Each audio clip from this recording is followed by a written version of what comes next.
Thank you, Brent.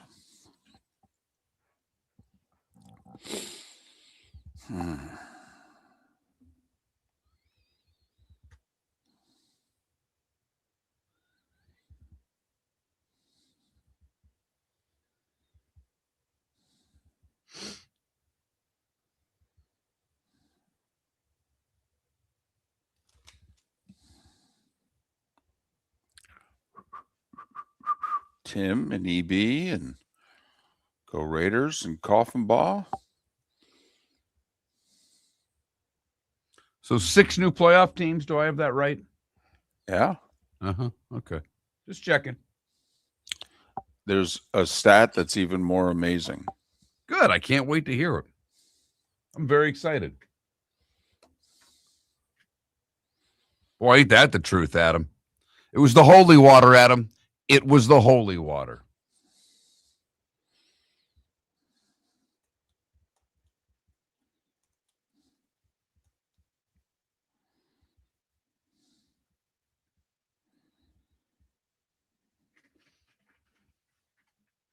Here we go.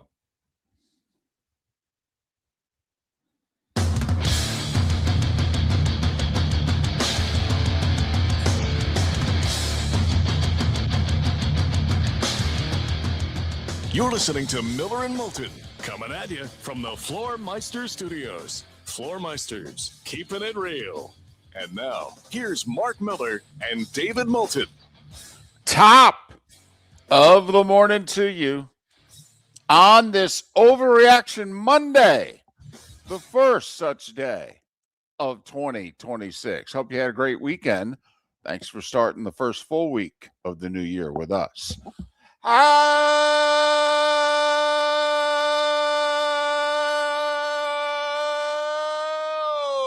the heck are you? Miller and Moulton. MillerandMoulton.com. Miller_Moulton on X. How are you, Mark? How was your first 2026 weekend? It was good. It was good. You know, Christmas ended. We got rid of everything. The wife started tearing it down last week. She had to work on Saturday, so the daughter and I attacked, took everything down. Christmas is over. Okay. The season is over. Let's get ready for, you know what? We put these little, I don't know, mailbox covers, like magnetic mailbox covers that have different little pictures on them in the seasons and what have you. I got to find if there's an NFL playoff one. That's what I want. I want the NFL logo on my mailbox for the next month to ease us into Valentine's Day. I just want people to drive by my house, the mailman, the people that walk the neighborhood, the cars that drive by, and just let everybody know, you know what season it is? It's playoff season. That's what season it is. So if you think about it, you need to get a generic cover because so many playoff teams change from year to year. Oh, yeah, just the shield. Right. That's all I want. Just the shield. All right. We say it every year. You know, when it was 12 teams that made the playoffs, the number was 5. You need to find 5 new playoff teams. And that was the number for damn near 20 consecutive years. There was like 1 or 2 years with 4. There were years with 6 or 7. But 5 was the minimum. Find 5 new playoff teams. Mark, now that we play an extra game and we have 2 extra playoff teams, what was the number in the 2025 regular season?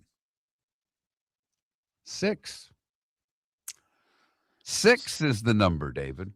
6 out of 14. 43% of the teams in the playoffs this year were not in the playoffs last year. Mark, I think I have a stat that's even a little more remarkable. How many teams repeated as division champs? Oh, wow. Gut feeling. Well, I'm just trying to quickly go through my head. Philadelphia. Don't need to go any further. Right. Philadelphia. You don't need to go any further. When that kick went wide right, because Detroit won the North last year, Chicago won it this year. Tampa Bay won it last year. Carolina won it this year. The Rams won it last year. Seattle wins it this year. Buffalo had won it for quite a few years. New England this year. Pittsburgh hadn't won that division since pre-pandemic. Jacksonville won the division this year. Houston won it the last two. Hell, Kansas City, I think, had won it 8 years in a row, maybe 9. I think it was 9 before Denver won it this year. So 1 out of 8 teams repeated as division champs. And for that matter, Detroit missed the playoffs. Tampa Bay missed the playoffs. Baltimore missed the playoffs. Kansas City missed the playoffs. So 6 new playoff teams, 7 new division champions, and hell, half the teams who won the division last year didn't even make the playoffs this year. That part's remarkable. Of all of those stats are fascinating. But the fact that 4 division winners did not even qualify for the playoffs is remarkable, particularly when we think about the teams. Because Detroit just didn't qualify for the playoffs last year. They were the 1 seed. Right, they were 15-2. Right. By the way, the Chiefs' record last year was 15-2. Right, also the 1 seed. So that part of it is, we're in bizarro NFL world right now. And of the teams who won the division last year who didn't make the playoffs this year, Mark, almost all 4 of them were below 500. Because Tampa Bay went 8-9, Baltimore went 8-9, Kansas City went 6-11, and Mark, if it weren't for the Lions winning a game, which didn't have real meaning to them, it would have been all 4 division champions finishing below 500. Instead, you have the entire NFC North above 500. And the entire NFC South below 500. Yes, you do. But And one of those teams gets to play next week. And it's the second time in 4 seasons that the entire NFC South is below 500, because the Bucs in Brady's final year won the division at 8-9. The Raiders won yesterday and still get the first overall pick. Made it a lot easier when the Giants won in the early game for the Raiders to be able to not hold anything back. And I don't mean from a player's standpoint. I mean from a coach's standpoint. Hey, we're playing with house money. Oh, in that case, okay. And the Chiefs are playing their 4th and 5th string quarterbacks. So there's a quick snapshot of the National Football League. We have plenty of time to get ready for Wild Card Weekend. We'll see how many more. Atlanta's already cleaned house. A couple of coaches were fired during the year. How many more will be done by the time we sign off at 10? Well, I made a list. On Friday that I thought there were 12 possible scenarios where coaches got fired. So far, we're 1-1. Atlanta cleaned house. Indianapolis announced they're not going to. So we already have 3 vacancies because the Giants and Tennessee made their changes during the season. So we're at 3, and literally the sun has not, begun to shine on Black Monday. No, it is not. And there are plenty of decisions out there. Will Pete Carroll, right off the bat with the team that's picking first overall, will Pete Carroll be back in Las Vegas? Okay, there's one. Where do you want to start? Did McDaniel coach his last game with Miami? 2. Hey, the Jets lost their last 5 games, and they weren't competitive. No, they were not. And in the remarkable statistical anomalies of a season. This is it. This is the number one stat. Come on. Of all time. The Jets went the entire season without picking off a pass. How long's the season, Mark? It's 17 games. 17 games. Not 7. 17 games. How in the world? How? I mean, we've seen some of the interceptions that happen. A deflected pass at the line of scrimmage. The ball goes completely off route and finds a defender. How many times this year have we seen? Heck, I saw it Saturday night in San Francisco. I was going to say that Seattle interception where it's in one guy's arms and it ends up in the other guy's arms. It's in Christian McCaffrey's hands and it bounces off it like he's a volleyball setter. Interception. I mean, they couldn't get one of those. Not one. And their head coach is a former what position in the league? Cornerback. That just adds to it, doesn't it? It's so, we've got 3 changes. Tennessee, the Giants, and Atlanta. Miami's pending. The Jets are pending.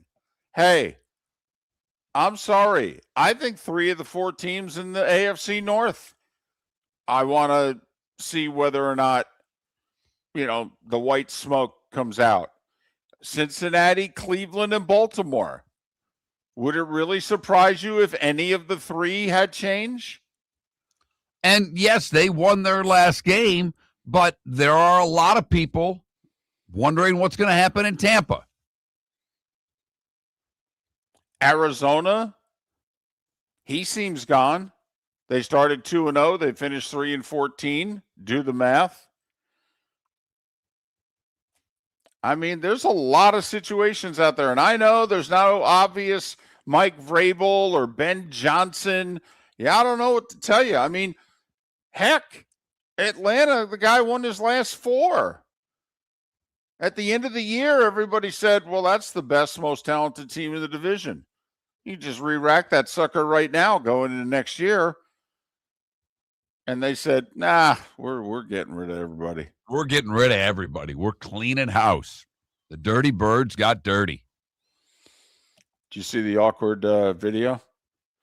Raheem Morris got done with his presser, and Arthur Blank and Arthur Blank's son and a few other people are standing off to the side, and Raheem goes over and gives him the big hug. Gives him the big bro hug. Okay, everybody, and they're giving it to him back and what have you. Hell, I don't think 3 hours later, he had to turn in his keys.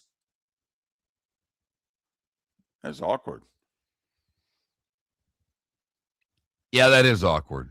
The cleaning the desk out's never fun with someone watching you, just based on personal experience. Right. I don't know if they let him have time to himself or if they had someone from security watching him clean out his desk. But that's always awkward. There's no 2 ways about it. So Black Monday is here. More coaches will be fired today. We'll obviously keep an eye on it throughout the morning. Don't know how much we'll get before 10. College football playoffs just a couple days away. College basketball had a big weekend. The system had a big weekend. Yes, it did. But David talks about the sports gods, and he has always said and maintained that the sports gods are different from, God. When we come back, I'll tell you why they crossed paths last night and how it worked out. Your roof is your home's first line of defense. At Pelican Roofing of Florida, Ronnie John and their team bring years of experience to protect what matters most, your family and your business. From residential repairs to large-scale commercial roofing, we deliver honest work, fair pricing, and quality you can trust. An upgrade on your roof can lower your insurance costs. Don't wait for a leak to turn into a disaster. Call the experts at Pelican Roofing today. 1-866-9-PELICAN. That's 1-866-9-PELICAN. Online at PelicanRoofingCompany.com. FloorMeisters.com. CCC 1332512. Let's talk the big differences between Floor Meisters and the big box store that sells flooring. Floor Meisters is family owned. They do flooring, not doors, nuts and bolts, or weed killer. They specialize in it. They know it. Floor Meisters backs their installer. So if there's ever an issue, good chance the boss, TJ, will come out and make it right. Floor Meisters prices beat the box stores every day of the week. When you think flooring, think Floor Meisters in Naples. FloorMeisters.com. Real people, real prices, real quality selection. The Floor Meisters, just keeping it real.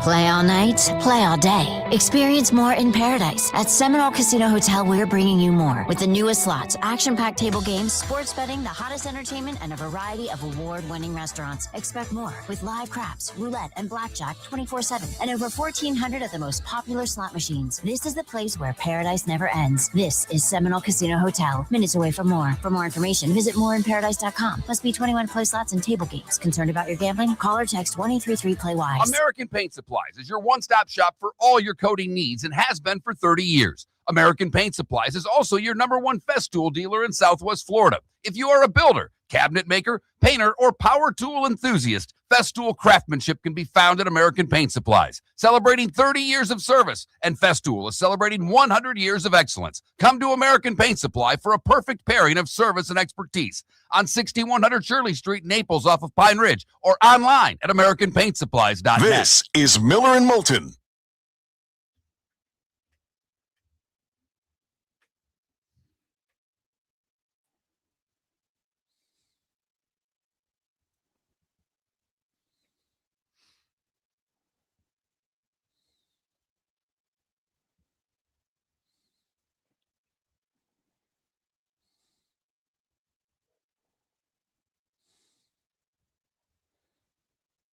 Mac, you are something, my man. Singapore. Do they serve Wow. Singapore slings there? Wow, 13 hours ahead. More humid than Southwest Florida. More humid than Houston?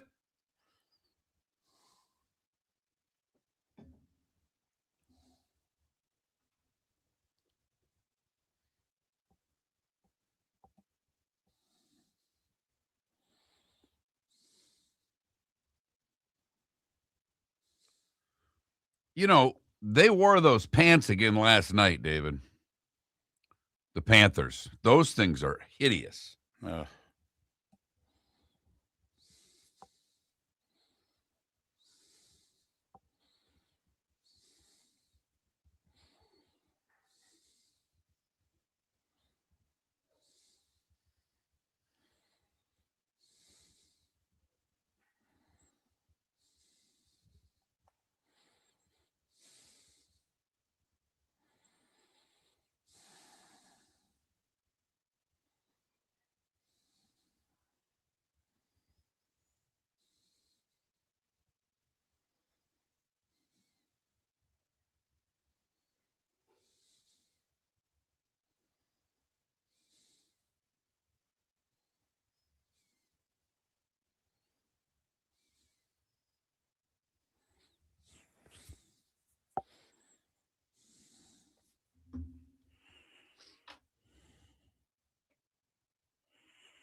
Yes, Gary Danielson in an hour and 20 minutes.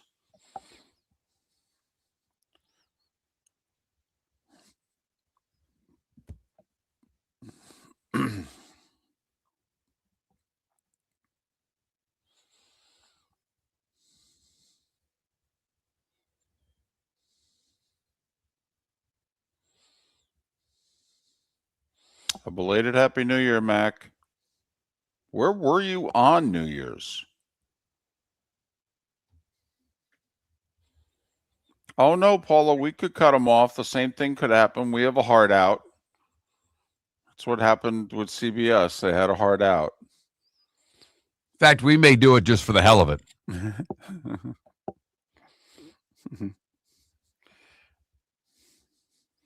I don't think we've ever cut Gary off, but we've ended it on him saying we got to go.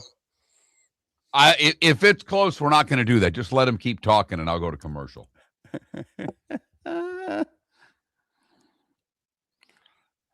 Bangkok on That's New right. Year's. That's right, Wow. Leftwich. He was in the portal a while ago. That's now their job, is to try to keep that kid to stay as opposed to go. How do you blame Nick Marsh for leaving in today's world? I don't.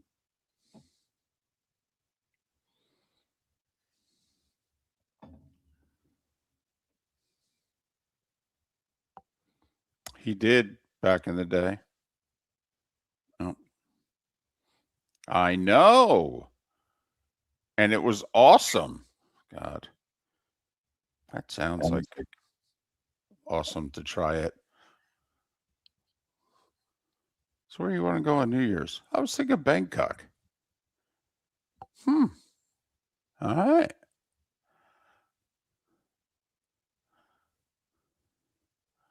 Yeah, Riro. Everybody said I look good.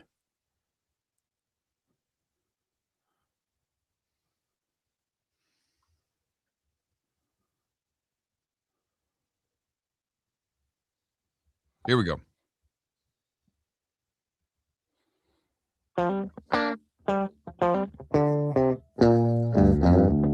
You're listening to Miller and Moulton. And now, here's Mark Miller and David Moulton. 21 minutes past the hour. Miller and Moulton. MillerandMoulton.com. Miller_Moulton on X. Gary Danielson's going to join us in an hour and 15 minutes. Didn't he retire? Yeah, I was there. Okay. I was there for the ceremony and for the party and everything. Usually boredom doesn't set in that quickly. So, but, I mean, we got 4 teams left, 3 games left in the college football season, and Gary did the one semifinal 2.5 months ago. Maybe it was 3 months ago. It was Indiana at Oregon in October. Now it's Indiana and Oregon at a neutral site. Although we could have a home game for the Natty. Can the Canes pull it off? Can they win in Arizona so that they get a home game for the national championship? Man, that would be something. Would be something. So, and they're a slight favorite in the game. So can they live up to expectations? And speaking of the Canes, the voice of the Canes, Joe Zagacki, is going to join us in about 2.5 hours as well. Joe Zagacki? Joe Zagacki. It's been a while. You got to go back about 25 years for that reference to another radio station, another city, and another host. Right. But if Rogers, you know. Right. Neil Rogers, Joe Zagacki. Google it. It's funny. All right. So, David, you have for years talked about the sports gods. You believe in the sports gods. Yes, I do. My very Catholic wife and Catholic daughter get upset with me when I talk about the sports gods or the golf gods or any other gods that's not God, They don't believe in relatives? Apparently not. Why not? You can have a family, can't you? You can't have a family of gods? Okay, I mean, you got one who is the head of the table. Okay, but I mean, come on, you got to have a family. I mean, do you think God's sitting alone on all the holidays? Doesn't he have to have somebody to shoot the bull with? Well, depending on your religion, that would be his son. But let's move off of this topic really quickly before we both get ourselves in trouble, because we could do this for 4 hours. Don't kid yourself. We could, but don't you want somebody else to talk to from time to time? Anyway. So David has maintained that there are sports gods. Mm-hmm. And like I just mentioned, my wife gets very upset when I bring up the sports gods. But last night, the Steelers didn't just lean on the sports gods. they called in the big guy, or at least one of his representatives. I was going to say, called in a representative. Because you may have seen it by now, but prior to the game, in the end zone where the missed kick was taken, Mm-hmm. there was a Catholic priest blessing the field with holy water.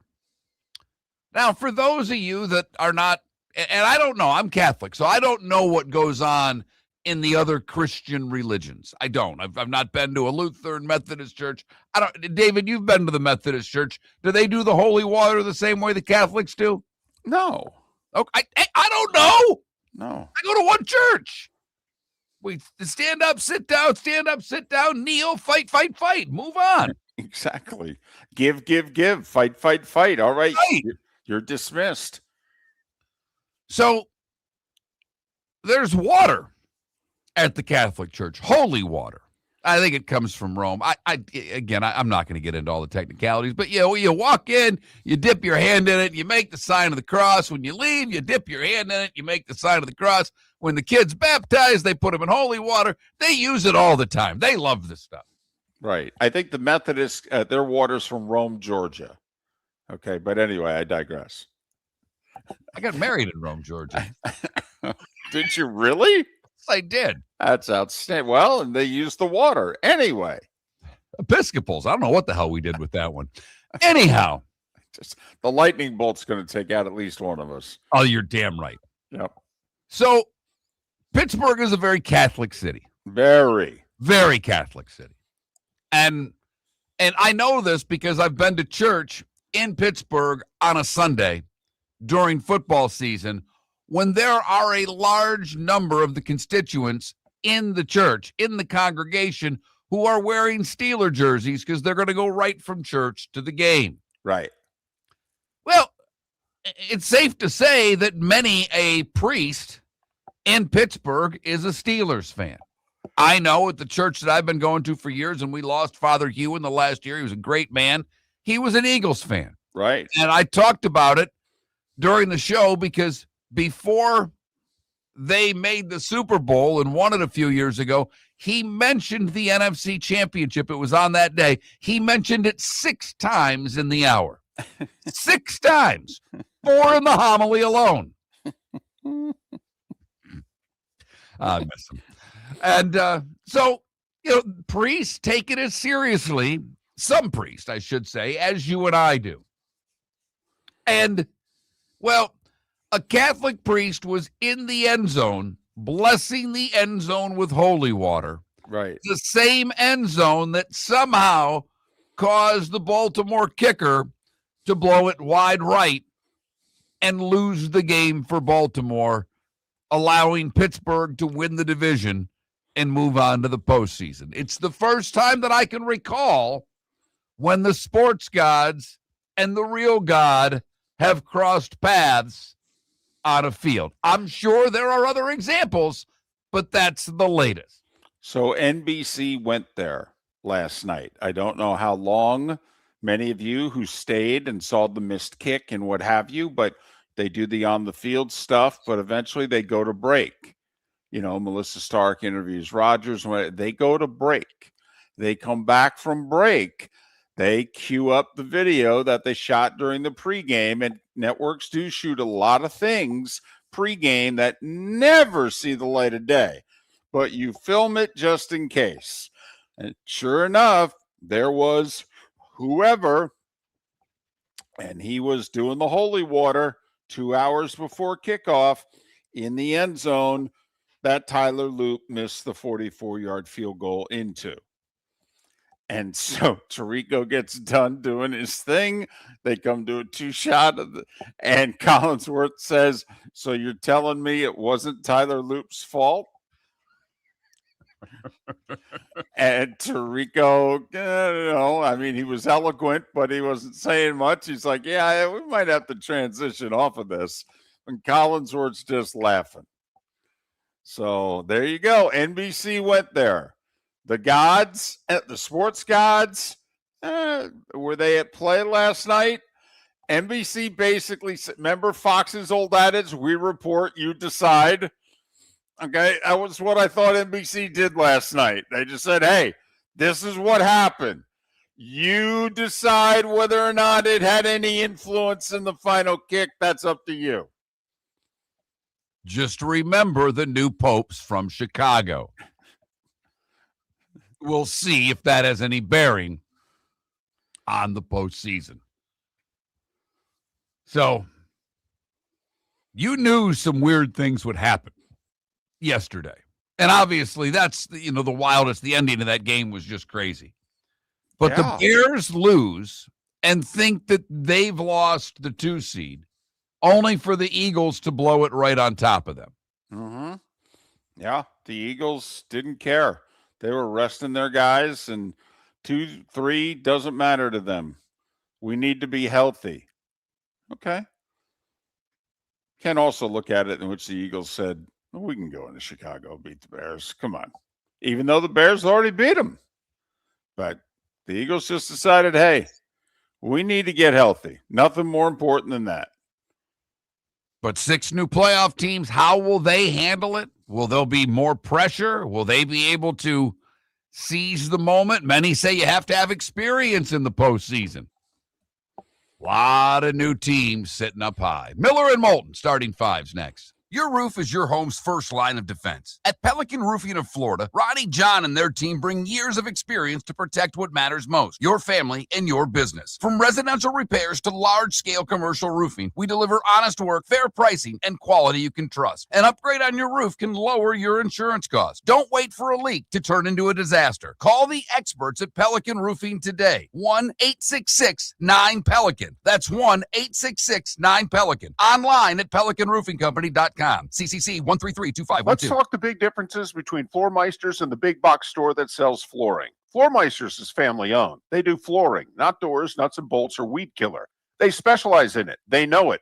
Floor Meisters backs their installer, so if there's ever an issue, good chance the boss, TJ, will come out and make it right. Floor Meisters prices beat the box stores every day of the week. When you think flooring, think Floor Meisters in Naples. Floormeisters.com. Real people, real prices, real quality selection. The Floor Meisters, just keeping it real. Mark Miller for Sleep Treatment Direct. They are helping me with sleep apnea. And by helping me, I mean curing me. No more CPAP machine. No more snoring. No more tossing. No more waking up exhausted. Their expert team got me the right treatment, fast and hassle-free. If you want to feel energized and get rid of your snoring, call Sleep Treatment Direct today.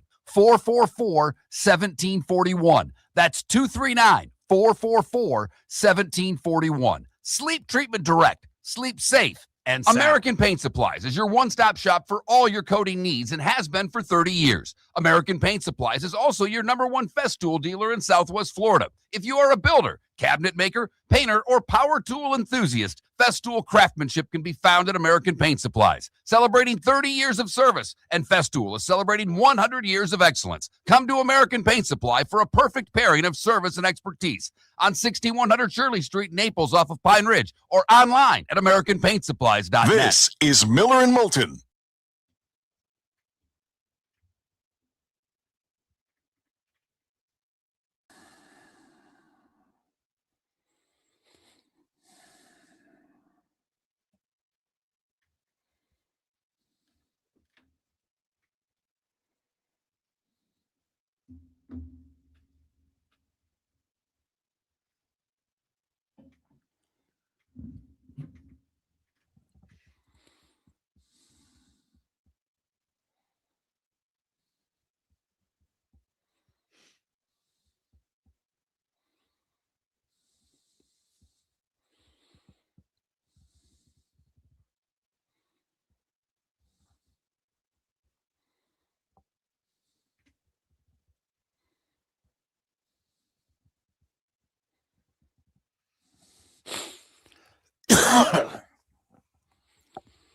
Well, Mac, some people believe that because they're like, well, then, so what, gods outrank the others? And yeah.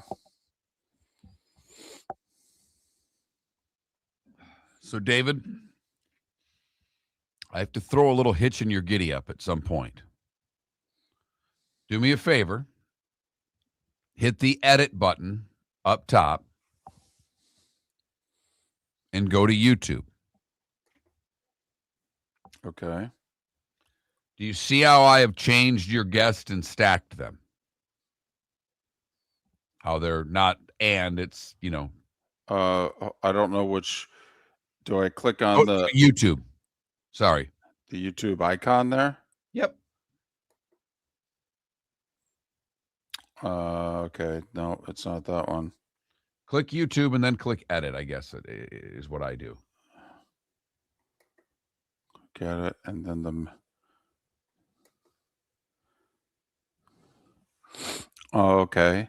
And there's a reason why. Okay, but when I do it in the morning, it doesn't come out like this. You don't do it like that. You just do, and I go in and fix it every morning. And there's a reason why. Okay. Because you're going to have to start logging onto Twitch as well. Oh, okay. Do them both. Oh, see, Well, yeah. I do them both at the same time. You're telling me I need to do it individually. No, just do them both at the same time. But here's the thing. What you put up for Twitch doesn't go on Twitch that way. You have to go into Twitch and edit it. And I'm going to have to show you how to do that. So what I'm looking at, so I have to go into both then and do it. No. You have to actually go into Twitch, not on StreamYard, twitch.tv. Oh, blank. Whenever you're ready for that lesson, maybe we can do it after the show because I'm not going to be here tomorrow. But I can show you how to do that. Yeah. Okay.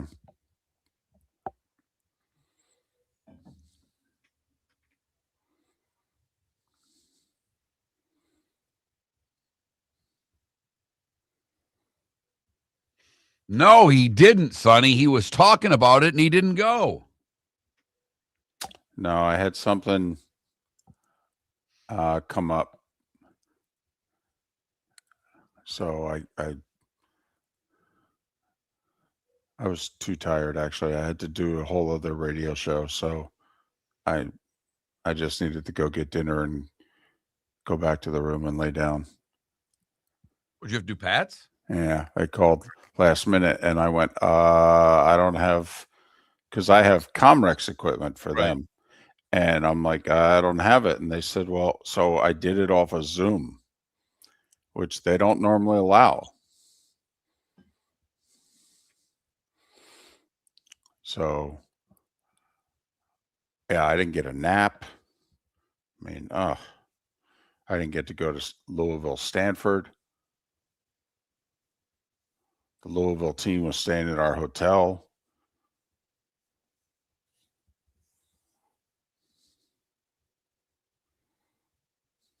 Won 2, didn't they, DC? Yes, they did. They won 2.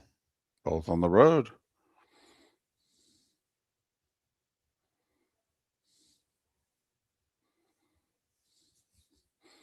Well, I will say 5 o'clock local tip.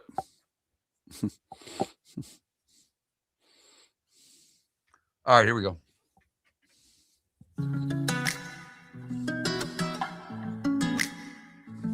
Welcome back to Miller and Moulton. Text the guys what's in your mind at 21,000. That's 21000. And now, here's David Moulton. 22 minutes till the top of the hour. Gary Danielson, 1 hour from now. He called the Oregon-Indiana game 3 months ago in Eugene. Since they're going to play again later this week, we figured we'd talk to him about it. So, Gary Danielson, retired and all, will join us. Coming up 1 hour from now, Joe Zagacki, the voice of the Canes, will join us in a couple hours. Right now, it's time for The Starting Five. 5 big stories you need to know. Here is the Starting Five. And, of course, we'll start with the NFL. The regular season ended in Pittsburgh. Wild ending. I mean, it was dramatic. It was exciting. I don't know how well played it was. Man, it just seemed like each team was like, here, you take the division. I don't know. Here, how about you have it? Well, okay. But then tell you what, I'll miss an extra point, give you a chance to win the division. Okay. Well, then, we'll trust this rookie to anyway. Baltimore missed a 44-yard field goal at the gun. Steelers win 26-24. They win the North, and they'll host a playoff game. We'll get to that in a bit. So the Carolina Panthers didn't play yesterday, but boy, did they win big, because Atlanta edged New Orleans 19-17. Since Atlanta won, Carolina won the three-way tiebreaker to win the South. If New Orleans had won, there only would have been a two-way tiebreaker, and Tampa Bay would have won that. So the Bucs' string of playoff appearances ends at 5 years in a row. Jacksonville wins the division for just the fifth time in franchise history. Also, just the third team to lose 13 or more games one year and win 13 or more games the next. Jags bomb Tennessee 41-7. How about the 67-yard field goal leading into halftime? He's got a pretty good leg. Carlson makes a 60-yarder to win the game in Vegas. You don't think maybe they need to do something about the kicking balls? It's a joke. I actually hate it, David. I hate the fact that basically you cross the 50, now you're in field goal range. Yeah. I don't like it. And I don't know, I hope I'm not old guy on the porch here. Maybe you do like it. I don't mean you, David, because I don't think you do, but maybe the listeners, the fans enjoy it. I just think there should be a premium. They make every damn rules already to make scoring easier. Now kicks are easier. Patriots, they had already won the East, but they clinched the 2 seed when they beat Miami 38-10. Dolphins end the season 7-10. Denver had already clinched the division, but they clinched the top seed. They did not score an offensive touchdown, but they did beat the Chargers 19-3. The Chargers fall to the 7 seed. Houston ends up as the 5 seed. They beat Indianapolis 38-30. Colts ended the year losing 7 in a row. They were the number 1 seed in the AFC at 8-2. And they didn't even finish above 500. However, everybody's coming back for one more year. Texans, third straight year, 10 or more wins, third straight year of making the playoffs. They're the 5 seed. Buffalo's the 6, because with LA's loss and their 35-8 win over the Jets, well, their send-off to, Highmark Stadium? Which, by the way, was very poignant. And I thought if you watch any of the video and listen to the crowd when certain players appeared on the video, it, I think, tells you a lot about the Bills Mafia. Like, there are certain players that we would look at of other teams and go like, really? I mean, like Tyrod Taylor got a huge ovation when he appeared in the video and he was throwing a touchdown pass. And I think most other fan bases would be like, Tyrod Taylor, you want me to applaud for Tyrod Taylor? All right. I mean, it really is a unique fan base, but they likely have played their last game there, because the only way they wouldn't is if they ended up playing the Chargers in the AFC title game. So the Lions swept the Bears. I mean, Ben Johnson may be coach of the year, but he can't beat Dan Campbell. The Bears lost to Detroit 19-16. That means the entire NFC North finished above 500. But Chicago did not cost them anything, because Philly lost at home to Washington 24-17. So the Bears are the 2 and the Eagles are the 3. Washington, who went to the NFC title game a year ago, I believe they were 12-5 in the regular season. Well, they flipped that. They finished 5-12 this year. Rams, after the Niners lost on Saturday, LA knew if they won Sunday, they'd be the 5 seed, and they won. They pulled away from Arizona late 37-20. Matthew Stafford, another very impressive day. Is it enough to secure the MVP? Vikings, they won their last 5 games of the year. Kind of did what the Bengals did last year to finish 9-8. They beat Green Bay 16-3. Packers lose their final 4 games of the year, but they're the 7 seed. So they go to Chicago. Bears and Packers in the first round. How about that? Myles Garrett got his sack with 5 minutes to go in the season finale against the Bengals. He sacked Joe Burrow. Not a lot of resistance from Burrow. I mean, it wasn't quite far with Strahan, but it was in the area code. It was kind of like Burrow thought he was going to get like really sacked and started to take himself down. And Garrett was the one who ended up touching him. But Myles Garrett, 23 sacks. He is the new single-season sack record. And the Giants do what they do well. They win in the final 2 weeks of the regular season. The Giants have more wins the last 3 seasons in the final 2 weeks of the year than they do in all the other weeks of the year combined. Giants 34-17 over the Cowboys, who finished below 500. The Giants win cost them 3 spots in the draft. Instead of picking second, they're picking 5th. And in fact, you could argue their win cost them 4 spots, because with Vegas losing, I believe the Giants then would have picked first overall. I mean, if they were last week, if they were tied with Vegas, and they were the one, their strength of schedule is below that of Vegas, so Right. they would have had the first overall pick. would have had the first pick if they had lost to the Cowboys. Instead, they're picking Congratulations. 5th. Yeah, congratulations. Way to go. Way to go. And Travis Kelce, if it is the swan song, went out with 3 catches for 12 yards. And the Chiefs ended up losing their final 6 games of the year. Vegas, Daniel Carlson, a 60-yarder at the gun. 14-12, Vegas over the Chiefs. Vegas still with the first overall pick of the draft. If it's the end for Pete Carroll, he goes out with a win. So the playoff games are set. Seattle and Denver, the byes. This coming Saturday, double dip. 4:30, Rams at Panthers. LA, 9.5, 10-point favorite. 8 o'clock, Bears and Packers. And did I see Green Bay's the early favorite? No.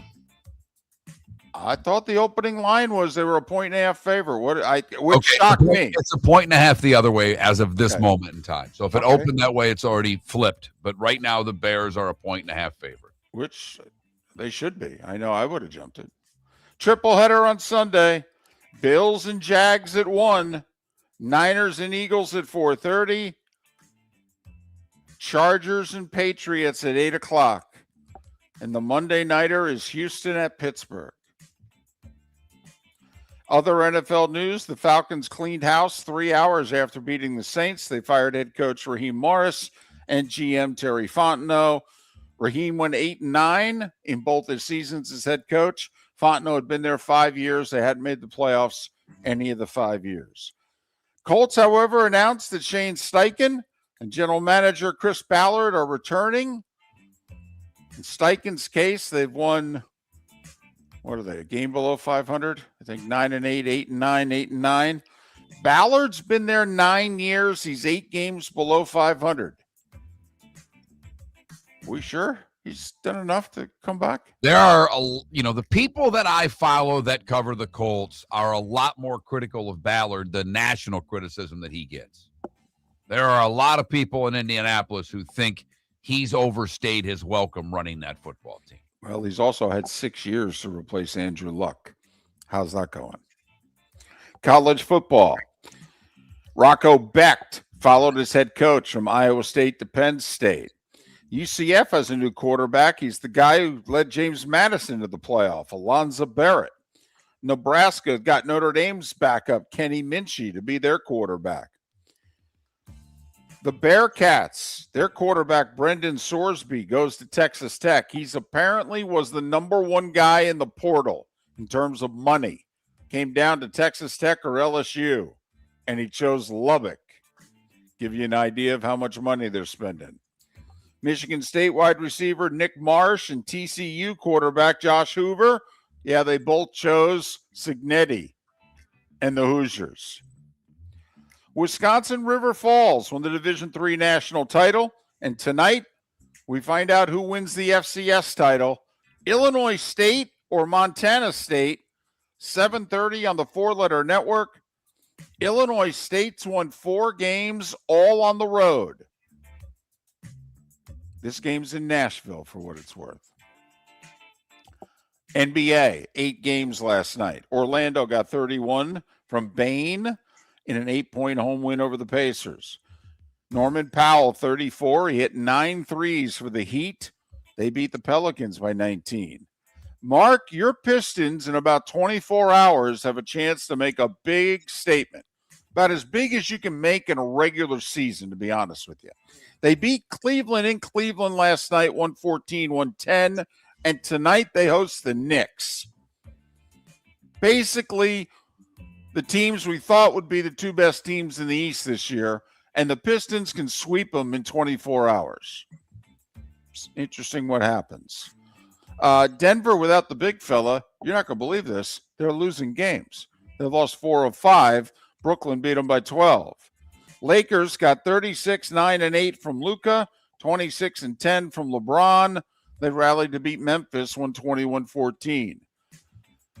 Booker hit a 3 with less than a second to go, and Phoenix beat OKC, 108-105. Minnesota got 35 from Anthony Edwards, and they beat the Wizards by 26. 5 games in the NHL. Panthers handed the Avs just their 3rd regulation loss in 41 games. Halfway through the season, they've only lost 3 times in regulation.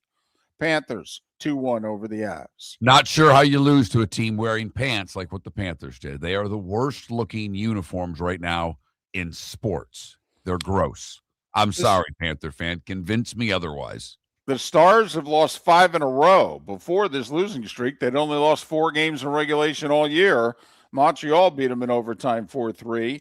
Crosby with an assist on the game-tying goal with 14 seconds to go, and then he scored the game-winning goal in overtime, number 649 on the career for Sid. They were down 4-1 in that game and came back and won. Late second, yes, they were. 5-4 Pittsburgh in overtime. Carolina 3-1 over Jersey, and Tyler Bertuzzi a hat trick, the final goal, the game winner in overtime, 3-2 over Vegas. One other hockey note. First time in 10 years, neither Canada nor U.S. in the World Junior Finals. U.S. got upset in the quarters. They don't even medal. Canada got beat by Czechia for the 3rd year in a row in the semis. It's Czechia and Sweden for the gold, Canada and Finland for the bronze. College hoops, 2 ranked teams, both won handily at home yesterday. UConn over Marquette and Gonzaga over Loyola Marymount. Hell of a game in Tampa. UAB beat South Florida 109-106 in 2 overtimes. Kim Mulkey's lost 2 in a row. Now, she's faced good teams. She lost to 11th-ranked Kentucky. She got beat by 12th-ranked Vandy yesterday, 65-61. Gators lost to South Carolina, but they only lost by 11. Best showing they've had against them in 10 years. They've lost 18 straight to the Gamecocks. And at 7 minutes before the hour mark, that was the starting 5. Brought to you by Lee County, Florida. You know, the BST folks. Building a better community through business, sports, and tourism. Anybody else out there like me that when David goes through this starting 5, you learn a couple of things. And for me, it was learning that Kim Mulkey's lost 2 in a row. And it made me happy. Gary Danielson in 45 minutes. Miller and Moulton, thanks for listening. Spring training is a big win for Lee County. Beginning next month, we will proudly host the Boston Red Sox and Minnesota Twins right here in Southwest Florida. It's more than great baseball. It's jobs, visitors, and $69 million in tourism impact for our local economy. Get your tickets at redsox.com and twins.com. Be part of something that strengthens our community. Lee County, building a better community. through business, sports, and tourism. Your roof is your home's first line of defense. At Pelican Roofing of Florida, Ronnie, John, and their team bring years of experience to protect what matters most, your family and your business. From residential repairs to large-scale commercial roofing, we deliver honest work, fair pricing, and quality you can trust. An upgrade on your roof can lower your insurance costs. Don't wait for a leak to turn into a disaster. Call the experts at Pelican Roofing today. 1-866-9-PELICAN. That's 1-866-9-PELICAN. Online at PelicanRoofingCompany.com. CCC 1332512. Cape Coral Police Department is growing, and they want you to be a part of it. They're hiring new officers. Starting pay is between $74,000 and $90,000, depending on your experience. And with a $10,000 hiring bonus, you could be making $100,000. Enjoy paid holidays, off-duty details, plenty of OT opportunities. They're also hiring dispatchers and professional staff. So go to CapeCops.com. CapeCops.com. Be brave, be best, be Cape. Mark Miller for Sleep Treatment Direct. They are helping me with sleep apnea. And by helping me, I mean curing me. No more CPAP machine, no more snoring, no more tossing, no more waking up exhausted. Their expert team got me the right treatment, fast and hassle-free. If you want to feel energized and get rid of your snoring, call Sleep Treatment Direct today. 444-1741. That's 239-444-1741. Sleep Treatment Direct. Sleep safe and sound. Think we only fix windows? Think again. Your local Glass Doctor Home and Business does so much more to upgrade your home. We custom build stunning shower and bath enclosures, install sleek glass doors and windows, and can bring fresh life to foggy or cracked panes. Need a glass tabletop or a statement mirror? Yep, we do that too. If it's glass and it's in your home, we're the team to call. Call the Glass Doctor, we fix your pains. Oh yeah! Football season is back, and celebrate your game day with Jimmy the Beef Guy. We're talking tender, juicy Chicago beef sandwiches. Whether your party's for 10, 100, or 200, bring game day to your house with Jimmy the Beef Guy. The catering packages come with the beef, the gravy, the peppers, the bread, everything you need. 2 convenient locations, Fort Myers and Bonita Springs. Skip the ordinary and bring the beef. Jimmy the Beef Guy, Chicago flavor, Southwest Florida style. Call today or visit jimmythebeefguy.com. Tell him Miller and Moulton sent you. This is Miller and Moulton.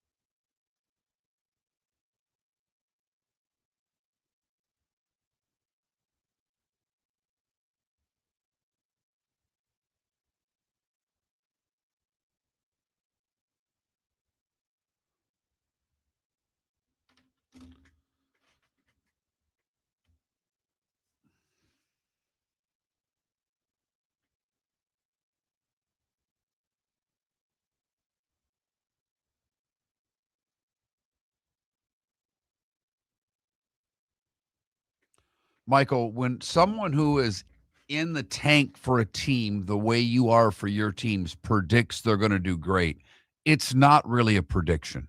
No offense. You're going to pick the Nuggets to win the title, the Avs to win the title, and the Broncos to win the Super Bowl every year. That's what you do. You're a fan, and you're as diehard as anybody I've ever seen.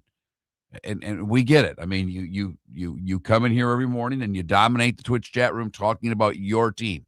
You don't care what anybody else says. It's what I have to say.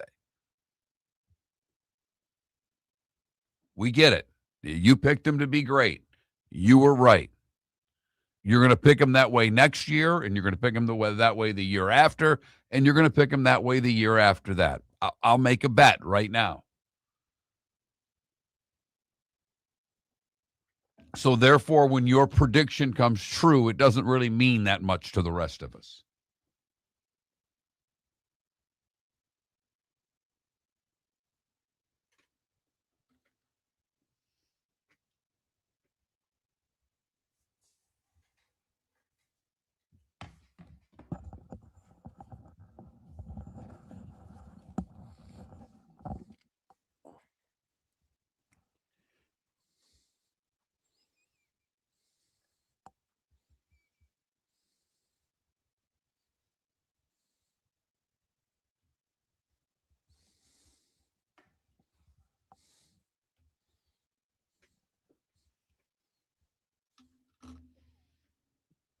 Yeah, Sonny, they were awful.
You're listening to Miller and Moulton, coming at you from the Floor Meister Studios. Floor Meisters, keeping it real.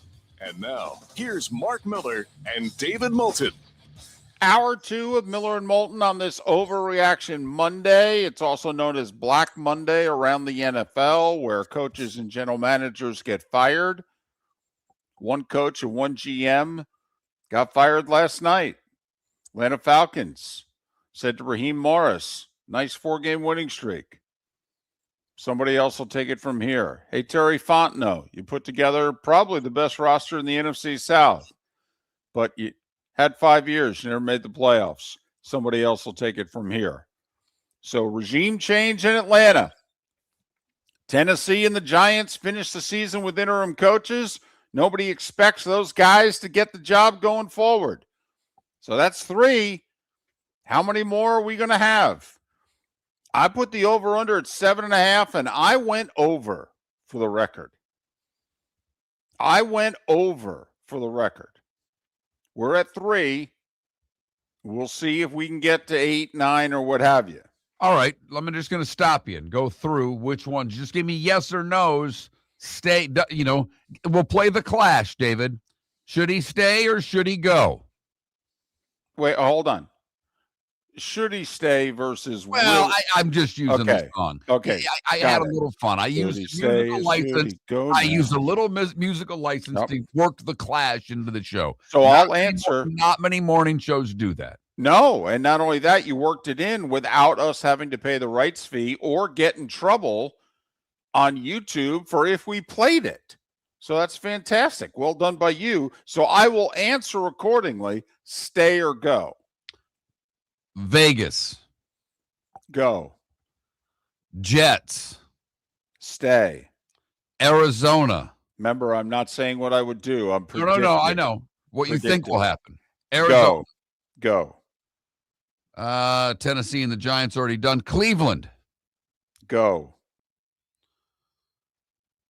Washington's good. New Orleans is good. Kansas City's good. Cincinnati. Go. Miami. Go. You think that's going to happen? Good for you, David. Baltimore. Go. Tampa Bay. Tampa Bay. Go. That's 7 on top of the 3 that are already gone. You've got it at 10. Wow. And I'll just throw out there, if Pittsburgh loses on Monday night, Pittsburgh. Stay. Okay. I don't think I'm missing anybody.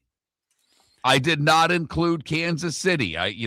Teams that missed the playoffs. Indianapolis, they've already announced. Detroit's going to stick with what they're doing. The Vikings are going to stick with what they're doing. Washington and New Orleans, we believe, will stick with what they're doing as well. Yeah, I don't believe that there will be a team that suffers a first-round playoff loss that will get rid of their coach. I do think the Pittsburgh and Green Bay situations are interesting. All right. Now, these are two organizations that don't do things rashly, but how will Green Bay handle if they finish the year with 5 straight losses? Just asking. Yeah, I don't think there'll be any change there, but I understand where you're coming from. Yeah, just asking. That's all. So, yeah, I think there's going to be a lot of change. Now, Obviously. Arizona to me is an interesting one because you could justify firing him. There's no doubt. They, as David mentioned earlier in the show, they started out 2-0. Means they went 1-14 the rest of the way. Right, 1-14. That one, by the way, in Dallas against the Cowboys. And the Cowboys made a couple major trades right after it. It's funny how often Arizona gets the Cowboys. It's a really big deal to Arizona when they play the Cowboys. It's people don't understand. They're not obviously in the same division. But they were for a long time. And that's why, Mark, I believe when the St. Louis Cardinals became the Phoenix Cardinals and they played in that division for 15 years, that was the team that Arizona had the biggest rivalry with, was Dallas. Oh, I agree. And it's you just have to realize it's a really big deal to Arizona when they play. Just for whatever reason, strange things happen there. I've read a few things that say he's staying in Arizona. Okay. No, I'm not saying you're wrong. No. I'm just saying that the jury, the people who report on the Cardinals are very much 50-50 on whether Gannon stays or goes. That's all. I just think it's a really tough sell. It's your third year. You finished 3-14, and you went 1-14 in the last 4 months. I just think it's a tough sell. And a lot of times owners and general managers, like Pat talks about, they make decisions based on season ticket and suite renewals. I mean, are they going to blame it all on Kyler Murray? Well, and the other thing to me there, David, and we don't have to spend a lot of time talking about the Arizona Cardinals, but for the first half of the season, it certainly seemed like they played hard for him. Like they gave a good effort. They gave a good effort last night, although down the stretch, they did have a couple of questionable efforts. But for the most part, in the second half of the year, from December on, their effort was not what it was in September and October. Correct. And I think the grind of losing every week can happen to any team. So that one I'm interested in. All right. What jobs do you want, David? If you were to rank the jobs that are out there, what jobs would you want if you have any order to them? Like, I think the team you root for, I think the Giants, I think that's a pretty good job. I know it's New York, which adds both ends to it, but they have what everybody wants. They at least have the quarterback, or they think they do.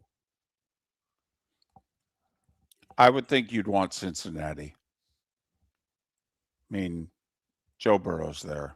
I would think. Does he have to be fixed, by the way, David? Is there something fundamentally wrong with Joe Burrow?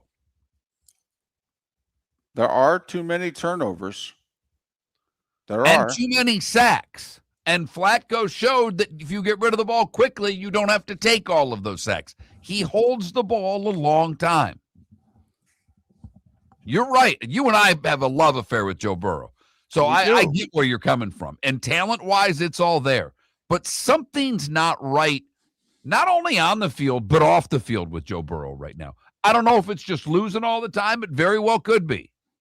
He had such great success early in his career in Cincinnati, and through injuries and other reasons, the Bengals have struggled. And as David mentioned, he's turning it over. As I brought up, he gets sacked a lot.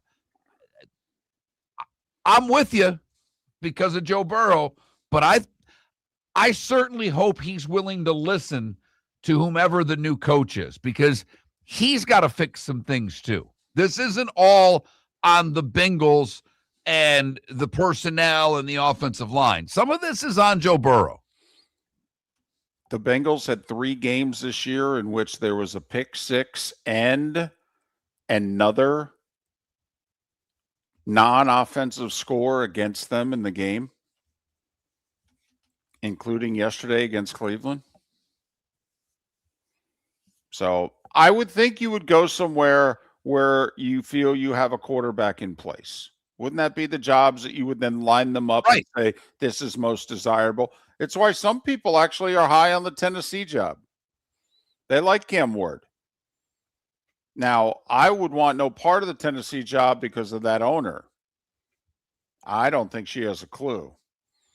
And she just restructured her front office again. I would stay the heck away from there. But that's me. So we've got 3 job vacancies because we believe that the Titans and the Giants jobs are open. Throw in Atlanta, we've got 3. What do you think the final number is? I think the number will be somewhere around 8 or 9.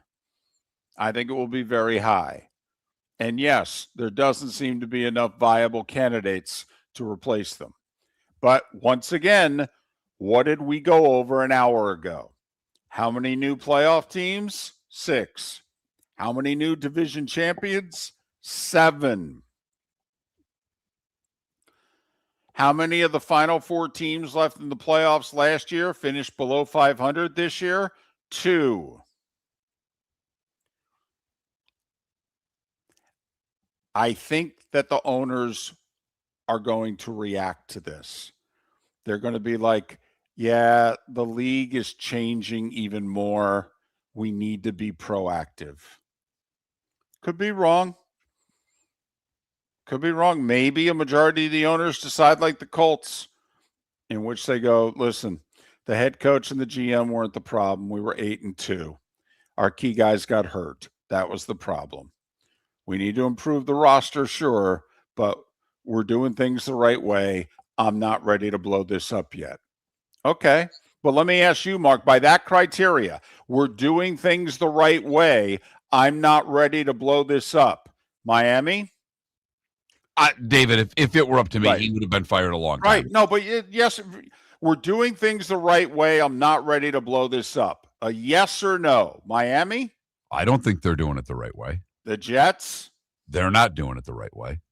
The only thing that may save those guys is that it's year 1 or a 5 or 6 year deal. Cincinnati? Ugh. I incomplete. I know you don't want that out of me, but I don't know what the problem is there. I don't know if it's the coach. I'm starting to wonder about Burrow, David. I really am. Cleveland? Well, that one's interesting to me because I think Shador showed enough that he can play a little bit. I think if Stefanski's fired, he's of all of the coaches that may get fired, if you were to bet on one guy getting a head coaching job somewhere else, that's the guy I'd bet on. Oh, yeah. Stefanski will be hired within 7 days. Baltimore, Vegas, Arizona, Tampa Bay. There's a lot of franchises here. If the criteria is we're doing things the right way, we just need to stay healthy. No, there's a lot of those teams we just mentioned who are not doing it the right way. And it doesn't matter if they stay healthy or not. And I'll be fascinated by what Tampa Bay does because Bowles has done a really good job there. A lot of people that are diehard Bucs fans that listen to the show want him gone. The GM gets no criticism. And I think he's missed on a lot of guys high up in the draft. Miller and Moulton, Gary Danielson in 25 minutes. American Paint Supplies, celebrating 30 years in Naples, is proud to be the exclusive Farrow & Ball dealer in Southwest Florida. The best thing to come from the UK since the Beatles, Farrow & Ball has the colors and paints at American Paint Supplies. See why all the designers and painters choose Farrow & Ball. For 30 years, American Paint Supplies provides the perfect pairing of service and expertise on 6100 Shirley Street in Naples off of Pine Ridge or online at AmericanPaintSupplies.net. American Paint Supplies is your one-stop shop for all your coating needs. Let's talk the big differences between Floor Meisters and the big box store that sells flooring. Floor Meisters is family owned. They do flooring, not doors, nuts and bolts, or weed killer. They specialize in it. They know it. Floor Meisters backs their installer, so if there's ever an issue, good chance the boss, TJ, will come out and make it right. Floor Meisters prices beat the box stores every day of the week. When you think flooring, think Floor Meisters in Naples. FloorMeisters.com. Real people, real prices, real quality selection. The Floor Meisters, just keeping it real. When Glass Doctor replaces your windshield, we don't just send you on your way, we send you off protected. Your local Glass Doctor includes the industry's only 12-month windshield protection plan at no extra cost. That means unlimited chip repairs and even a one-time replacement if needed. High-quality service backed by real peace of mind, right here in your neighborhood. Glass Doctor, Glass Doctor.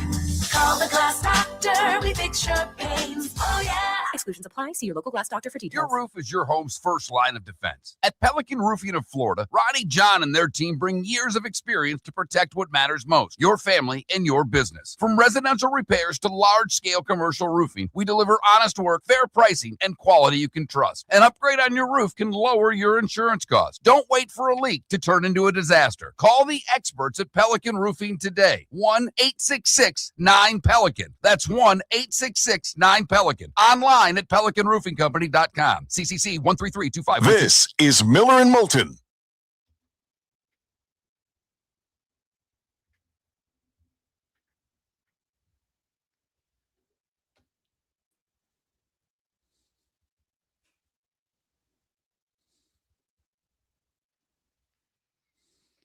Got a poll question in mind?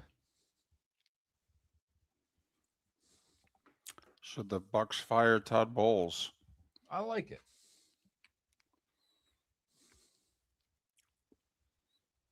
Let's put that one up, David. What do you think? Okay.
Yeah, Sonny, I think the Saints feel they have their quarterback too.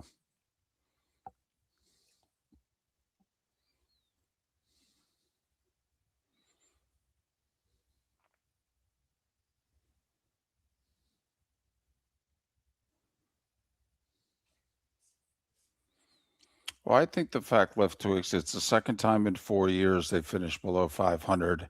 They only have one 10-win season under Bowles. And so the question becomes, you know, Do we need a coach that's going to get us beyond this? But I think Mark is right. I do think you have to question the roster.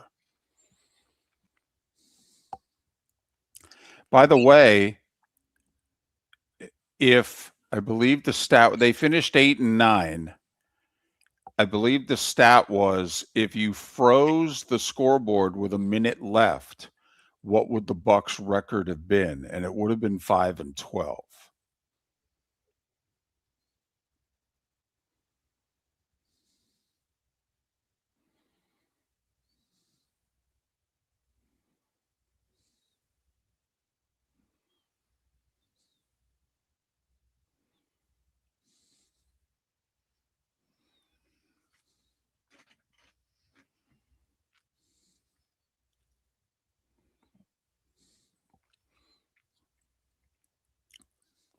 Or you could hire John Gruden yesterday. I mean, it's not like he's saying no to anything. He's not getting any offers.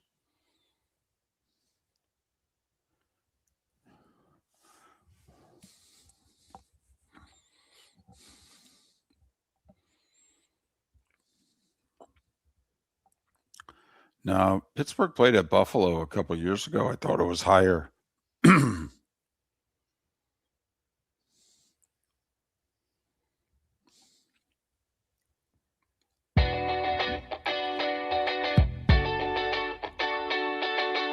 You're listening to Miller and Moulton. And now, here's Mark Miller and David Moulton. 21 minutes past the hour. Gary Danielson to join us, a little more than 15 minutes time.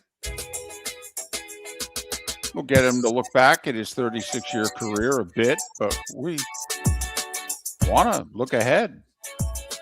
Indiana and Oregon have already played this year. Gary called the game for CBS. So we'll go there as well with longtime friend of the show, Gary Danielson, in a little more than 15 minutes time. So we doing this poll question?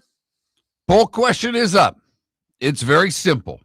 For all you Bucks fans and non-Bucks fans, for that matter, we want to know what you think. Pelican Roofing of Florida text line. If you don't have X, it is posted on X at Miller_Moulton. It has been reposted by me. I think David might be doing that as I speak right now. But should the Tampa Bay Buccaneers fire Todd Bowles? That's the question. Very simple. Yes or no? I voted no for what it's worth. I don't think he should be fired. I put more on the roster than I do on Bowles. That's my take personally. What's yours? That Mark Miller, the David Moulton, Miller_Moulton on X. If you don't use X, you can always text us. 21,000 is the number. Pelican Roofing of Florida text line. Pelican Roofing of Florida. 1-866-9-PELICAN is their number, statewide, commercial, residential. We'd love you to give them a call and tell them Miller and Moulton sent you, just like we do with any of our sponsors. We appreciate their support and your support of those who are sponsoring us. The lines are out for the playoff games. The Rams go to Carolina, where they will be 10-point favorites in the early game on Saturday. The Bears are a 1.5-point favorite hosting the Packers. The Bills, a 1.5-point favorite on the road in Jacksonville. Philadelphia, 3.5 over San Francisco. The Patriots, 3.5 over the Chargers. And the Texans on the road, 3.5 over the Steelers. The football season's coming to an end, David. I mean, obviously, we've just got 3 games left in college, and the NFL playoffs are about to begin. And funny, we're just hitting our stride and picking games now as the season's almost over. Yes, we are. You know what we needed? We needed the calendar to flip. That's all that was holding us back. We're apparently an even year show. I went 6-2 with my 8 picks as I have channeled my inner Moulton the past few weeks, going hard with more picks. Yeah. Winning all 3 of the bowl games that I didn't know much about. Good guess. And then going 3-2 on my NFL games. David and I Well, we agreed on one pick. We both hit that one. We disagreed on two, and Moulton got me on both. My two losses were two games that David went the other way. He had Seattle. He had Pittsburgh. I had Baltimore and the Niners. David went 4-1. I don't know if he's done that well all year. Nope. Best week percentage-wise all year. Bringing his season-long record to 63-83. How pathetic is that? I mean, here's the thing. If you were just betting $10 a game, you'd have lost a decent amount of money. Right. But if you bet $10 a game the other way, this is your favorite radio show ever. My 6-2 record got me to so close to that Mendoza line. Yep, you're there again. 55-56 Yep. on the campaign with the playoffs still in front of us. By the way, question in our Twitch chat room about the playoff scheduling. There's lobbying that's done by the networks. This year was the year Fox got 2 wildcard games. The word was Fox wanted both of them back to back. They really wanted a 1 o'clock and 4:30 Sunday. The NFL said, we'll take that under advisement. They gave them the 2 4:30 games. Saturday 4:30, which is considered the weakest time slot. And then they gave them the Sunday 4:30, which some actually thinks the best time slot. But the networks, they lobby. They say, hey, here's our first choice. And the NFL goes, thank you. Don't call us, we'll call you. And then the network around 9, 10 o'clock on the final Sunday of the regular season, they let the networks know in the wild card round what game you have, when. Shut up, send us the checks, and air the games. So I'll say it again. Mark has said it too. Since they've gone to this 14-team playoff and a Monday night wild card game, the Monday night wild card game has to be a 4 versus 5 matchup. The reason is very simple. Because it doesn't matter who wins the 4-5 game. We know who that team is going to play Sunday evening. So you can't have it where you've got 4 teams sitting around in a conference wondering how the 4-5 game is going to go, and then you can start effectively game planning at midnight Monday. So that's why, and this is the first time I believe that ABC has the AFC 4-5 game. I think they had done 4 consecutive NFC 4-5 games. And this is the first time they have the AFC 4 versus 5 game, Pittsburgh hosting Houston. So just remember that next year. The Monday night game is always a 4 versus 5. It's just a matter of which conference. One other quick gambling note. We have for a while told you about our college basketball system. And for 2 guys who can't be above 500 picking football games, why would you give a damn about our college basketball system? I get it. It makes sense. But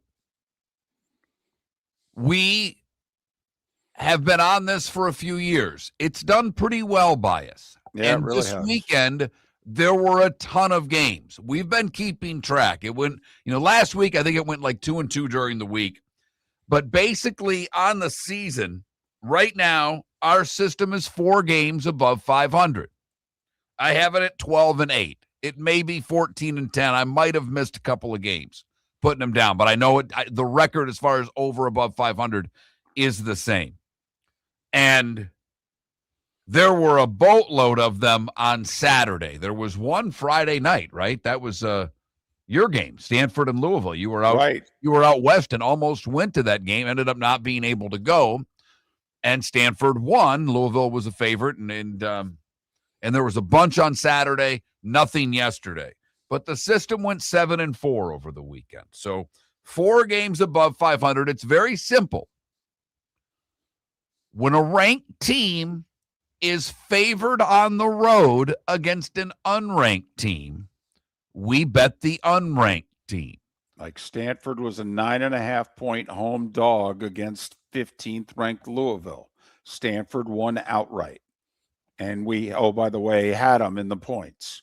That's a system play. UCF got it done against Kansas at home. Right. Kansas ranked, UCF unranked, Kansas favored, UCF won straight up. That's a winner-winner chicken dinner. Sometimes you can't just look at the rankings, though, because Virginia, for the record, was a ranked team on the road at NC State on Saturday. NC State was a slight favorite. We don't play that game. So that's just a little behind the scenes of our college basketball system. Everybody's got a system. And there were 7 NFL over-unders that were decided in Week 18. 7 of them. But the most important one, Miller and Moulton, but especially Miller, because he puts his money behind it, hit the Saints over-under with the Falcons win over the Saints. In baseball and football this year, Miller and Moulton were perfect on their season-long over-unders. Wow. But when it comes to ourselves, we suck. We're great for you, suck for us.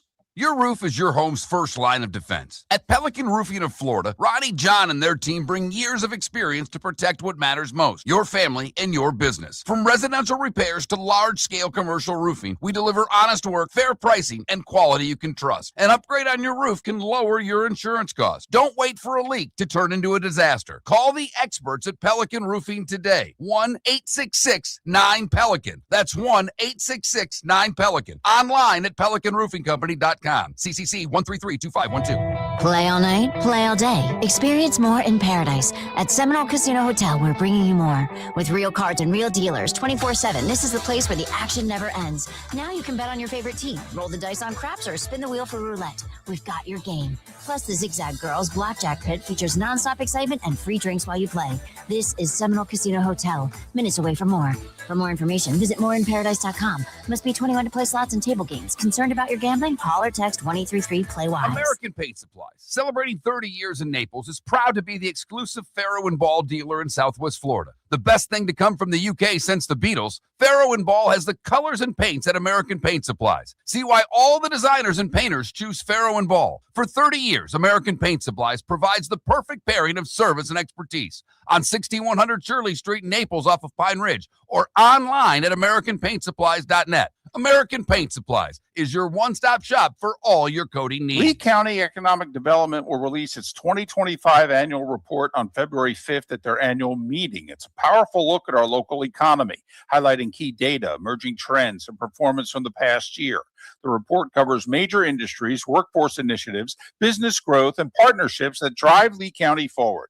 For more information about the annual meeting and the Economic Development Office, visit LeeCountyBusiness.com. Lee County, building a better community through business, sports, and tourism. This is Miller and Moulton.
Morning, Paul.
Sonny, I have a serious question. Who has the authority to make the changes necessary? Because Charlie Baker could do it. He's going to get challenged in court, and they haven't won a court case in a while. I mean, if they want to make a unilateral change, they almost have to do it through Congress. Because if they try to do it themselves, they're going to get challenged in court and probably lose. Or they could try to collectively bargain.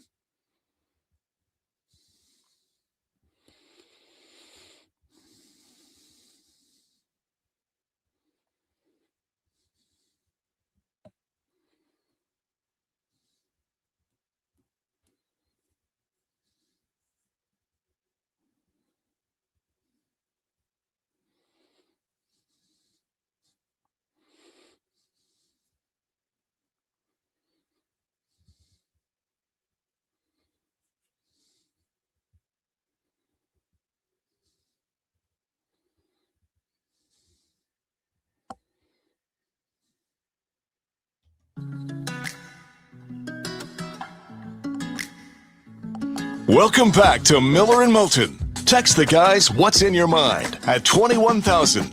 That's 21000. And now, here's David Moulton. 22 minutes till the top of the hour. Joe Zagacki, the longtime voice of the Canes. He'll join us at the top of the Diamond District bonus hour at 9 a.m. Eastern with the Canes in the football Final Four.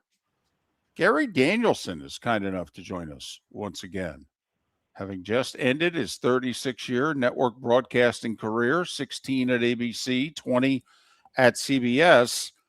Gary, I have to admit, I'm not surprised that you're on because you've been a longtime friend of both of us in the show, but I am a little surprised that we were able to reach you because in El Paso, when everybody was coming up to you and asking, so what are you going to do in retirement? What was the first thing you told everybody you were going to do? Change my number and email.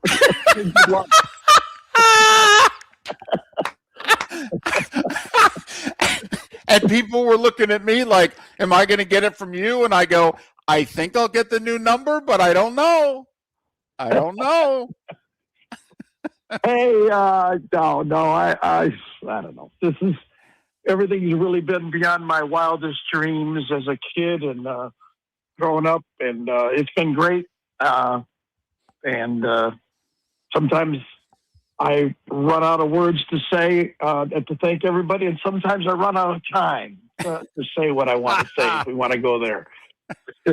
Can I ask you, I've never asked you this, and David may know the answer, but when your playing career ended, I know you did some radio in and around Detroit. Right. Was there a plan B if the broadcasting thing didn't happen? I mean, were you going to be selling mortgages in Dearborn? I mean, what was there a plan B? So this is a really interesting question. When I was, quote unquote, retired from the NFL, as in I was at Disney World and read it in the transactions pages of the sports pages when I found out that my NFL career, the two endings of my careers, by the way, are very interesting. Okay, so if you want to go there, I was really nervous. I had 4 kids. I had made decent money, but not the kind of money these quarterbacks are making now. Not enough money to live 30 more years, like that, or whatever many years, So I thought I would do what a lot of players would do. I would either coach or go into sales, as you mentioned, or I never thought broadcasting would be a career, maybe a side job on the weekends, but never dreamed the way it ended up. That's for sure. You did some broadcasting while still a player, though, right? Didn't you in Detroit? I don't know if you did any in Cleveland, but didn't you do some kind of on the side broadcasting while still active? Yeah, I did, TV. I did the Easter Seals telethon as I was still playing. I did some, I always did the J.P. McCarthy show from people in New York, the Detroit, Michigan area on the powerful WJR. I was always one of his regular guests, the Frank Beckman show. And then in Cleveland, I did spots, but I never thought, David, that I would do it as a career. I just had like being a sports personality type involvement in it. Not really like I thought, this is what I want to do, or this is how I can support my family. So it's a really different feeling. I was really scared then. I'm not as scared right now as I finish this broadcasting stuff. I think we all know why. 36 years. That's beyond a hell of a run. Yeah. All right, let's get to this game coming up this week, Indiana and Oregon. You watched part 1. First off, Georgia and Ole Miss played, and Ole Miss got them the second time. How difficult, and we all know in the NFL it's tough to sweep a team in the regular season, but how much more difficult will it be for Indiana to beat Oregon a second time? Mark and David and listeners, it's always difficult to come on as a quote-unquote expert and just basically say, I'm not sure. But that really is the truth. I could make an argument for both sides and probably could end up believing that it's not going to make much difference or it's going to make a lot of difference. I mean, I think all 4 teams this year could win this thing, and I wouldn't be surprised. I wouldn't take my well-earned money and say, I know what's going to happen. Let me just back up to that game a little bit. First of all, it was at Oregon, so in the Big Ten, people, going from time zones to other time zones was always a difficult chore, no matter which direction you went. And Oregon has a great home field advantage. But if you remember, they were coming off that huge Penn State win. And when we went there, they just seemed to still be in all of our interviews talking about that game a lot and not talking about IU a lot. I commented it to all of them as like, how many more times are we going to talk about, their last game? And they seemed uber confident that they were going to win that game. On the other side, when I flipped on the tape of IU, I could not really tell you how impressed I was with their level of play. They're like those solid Big Ten teams, the Iowas, the Wisconsins, Michigan State when they had it going. They just were so solid. But what jumped out at me was the great play and leadership of their quarterback and the unbelievable level of, I thought their 3 linebackers were like watching, like NFL players playing linebacker, their reaction times, their ability to tackle.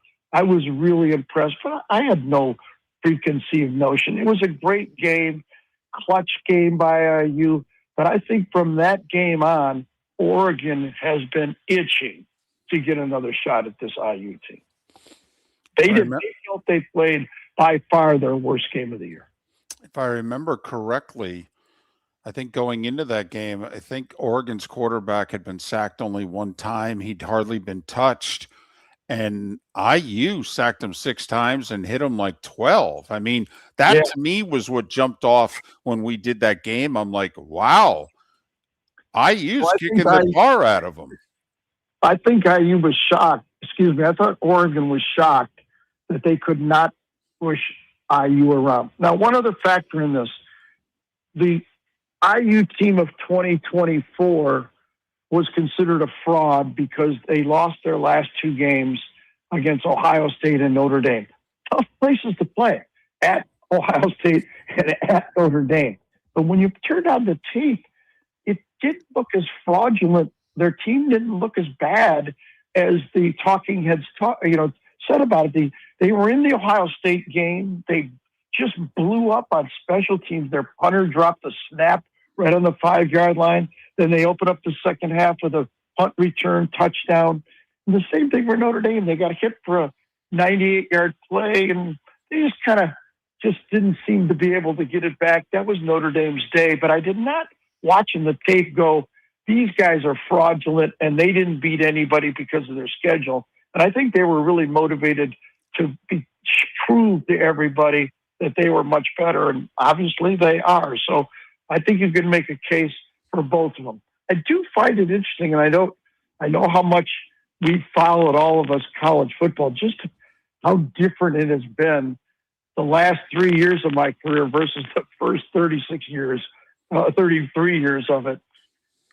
I think you guys realize that all four teams in the Final Four have one thing in common. They all have transfer portal quarterbacks, all four of them. And three of the teams that are in the finals were the top three of the top five teams in portal classes brought in this past offseason. So I think you can see just a huge effect. And we've all talked about it around and around, but I think these four teams epitomize just how different college football is. And I have to say, I don't think it's that bad. I don't know what you'd rather have. Would you rather have it the old way where all things even, all the good players are going to go to Texas, Ohio State, Alabama, Georgia, LSU, Michigan? I mean, we can all name the teams. Or would you rather have it the way it is now when it feels like the American way is, let's figure out a way to win and win? Well, for what it's worth, I think it's spectacular that the Final Four is Indiana, Oregon, Ole Miss, and Miami. And I know Miami has some heritage, but they haven't had it in over a generation. I mean, I think this is awesome for the sport because it's kind of what the NFL, Gary, has always seemingly had going for them, either winning or hope. And now, I mean, if Indiana is the undefeated number one team in the country, I mean, who can't win? Correct. Now, you can make arguments that there are no rules. I get that, and even though let me back up just a half second, because as you were saying that even Miami with their tradition in the past, I've said on your guys' show, I think the toughest job may be in the country that can they ever get it back to win at Miami with no home team stadium playing in the ACC? I mean, that's a great job Mario has done also. So these are great storylines that we have in the Final Four. So I'll sit back, I'll enjoy it, and I do not have the ability, and here's what I will say, I don't think anybody else does have the ability to tell you they know who's going to win. Well, Cignetti's taken the college football world by storm. He's brash, he's cocky, he's done everything right at Indiana. But Dan Lanning went to Oregon and changed who they were, Gary. I mean, they always had a lot of flash, but not a lot in the middle, if you know what I mean. And to me, Lanning's been impressive because not only has he built the line of scrimmage on both sides of the ball where they're a tough team and can play, quote unquote, Big Ten football, but when you watch them, they still have that same flash that if you watched Oregon for the last 10, 15 years and watched all their great offenses and things like that, they still have some of that. So I think he's kept their identity while changing their core a bit. And I think Lanning's a guy, to me, that's underappreciated, Gary. Yeah, I think those are all good points. And let me add to that I think Dan benefited just a little bit and is, how do I put this? Mario Cristobal started to turn the ship at Oregon. He started to emphasize that the flash and dash of the uniforms and the speed is all great, and we can build a program around that. But we have to put more emphasis on the offense and defensive lines. So he started to turn it. I think what Dan did is I think he wholeheartedly embraced the new world of college football besides just the advantages of uniforms and being cool. He embraced the portal. He embraced the NIL. He embraced the advantages that he had with Nike being right behind him, and said, even though some coaches and they've been criticized for having too much advantage, he said, yeah, what can I tell you? I'm going to take advantage of everything I have. Our job is to win, and I'm going to use it. He is a great leader. He's an emotional leader. And I think he has a really good football team. I really think they're as hungry this year as the Ohio State team was a year ago to prove that last year wasn't a fluke. All right. We got about 2 minutes. Wait, Yeah. what? Yeah. You're allowed to say that still? Yeah. Well, I told him not to, Gary. My goal this whole interview was to just cut you off and go to break mid-sentence. Hey, listen, let me just not dance around the other part. And I appreciate you guys. Listen, there's a lot of excuses, and I thought obviously I had more time, but just blame me. I'm used to being blamed. I missed my mark by 3 seconds, and all this criticism that goes to a lot of people is just, it's the way the world is, and we all accept it. But, I didn't do my job, and that was to understand that the dynamics of the close was changing on the go, and I missed it. I missed it by a little, but I can tell you, it's just like anything else in life. Nobody really cares by how little you miss things. If you miss it, you miss it. And I was responsible to understand that what was happening at the end of the show was much tighter than I realized. All right. With about a minute left then. When's the last time that your fall didn't have anything to do with football? How old were you? I started playing football when I was 9 years old with the Dearborn Thunderbirds. And I played every year after that. And I'm 74, I'll be 75. So, yeah. Right. Yeah, and there's a lot of things I wish would have turned out differently, but I'll take it. If I had one wish, even though I've been on some great teams and great teammates, I wish my dad could have seen me play for the Lions. Gary Danielson, 13 years in the NFL, 36 years broadcasting at the highest level with 2 networks at ABC and CBS. And we're very lucky that he's been a longtime friend of the show. And in my case, I'm eternally lucky that he's been one of the best friends in my life. Hey, if you change the number, just let us know, okay? Thanks, guys. I always listen. I always appreciate your show. Mark, David, you're the best. Gary Danielson on Miller and Moulton. Lee County Economic Development will release its 2025 annual report on February 5th at their annual meeting. It's a powerful look at our local economy, highlighting key data, emerging trends, and performance from the past year.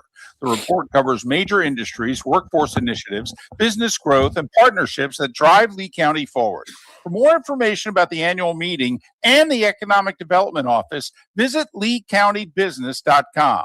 Lee County, building a better community through business, sports, and tourism. Mark Miller for Sleep Treatment Direct. They are helping me with sleep apnea. And by helping me, I mean curing me. No more CPAP machine. No more snoring. No more tossing. No more waking up exhausted. Their expert team got me the right treatment, fast and hassle-free. If you want to feel energized and get rid of your snoring, call Sleep Treatment Direct today. 444-1741. That's 239-444-1741. Sleep Treatment Direct. Sleep safe and sound. The Cape Coral Police Department is growing, and they want you to be a part of it. They're hiring new officers. Starting pay is between $74,000 and $90,000, depending on your experience. And with a $10,000 hiring bonus, you could be making $100,000.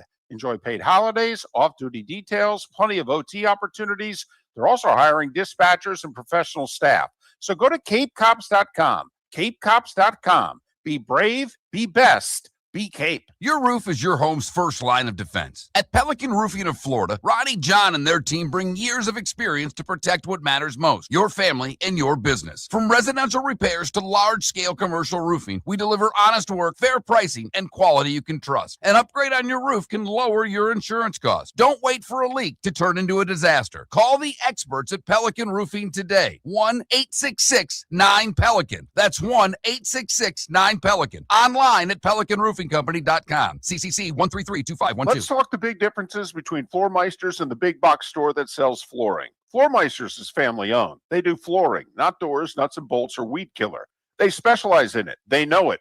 Floor Meisters backs their installer, so if there's ever an issue, good chance the boss, TJ, will come out and make it right. Floor Meisters prices beat the box stores every day of the week. When you think flooring, think Floor Meisters in Naples. FloorMeisters.com. Real people, real prices, real quality selection. The Floor Meisters, just keeping it real. Football season is back, and celebrate your game day with Jimmy the Beef Guy. We're talking tender, juicy Chicago beef sandwiches. Whether your party's for 10, 100, or 200, bring game day to your house with Jimmy the Beef Guy. The catering packages come with the beef, the gravy, the peppers, the bread, everything you need. 2 convenient locations, Fort Myers and Bonita Springs. Skip the ordinary and bring the beef. Jimmy the Beef Guy, Chicago flavor, Southwest Florida style. Call today or visit jimmythebeefguy.com. Tell him Miller and Moulton sent you. This is Miller and Moulton.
I don't believe Gary.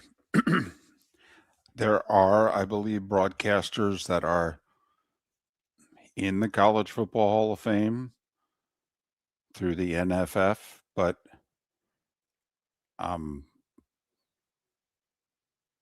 pretty sure Gary's not one of them.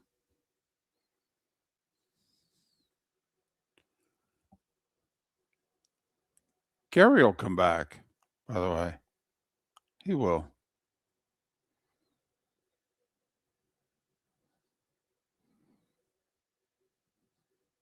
That wasn't goodbye.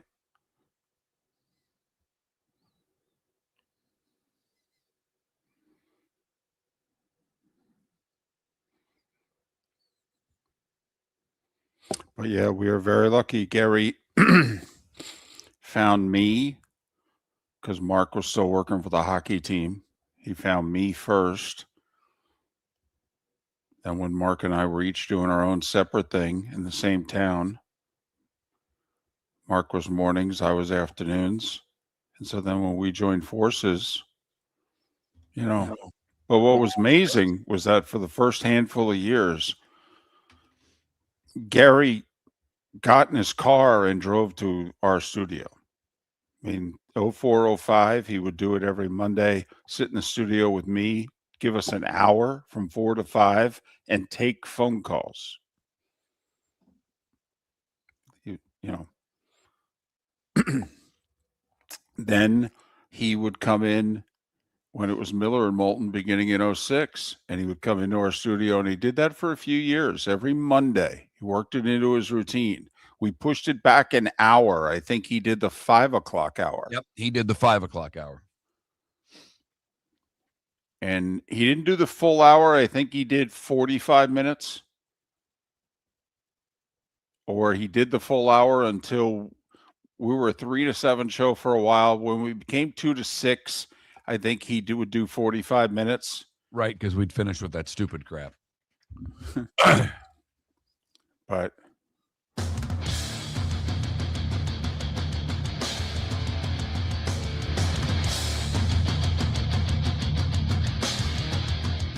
You're listening to Miller and Moulton, coming at you from the Floor Meister Studios. Floor Meisters, keeping it real.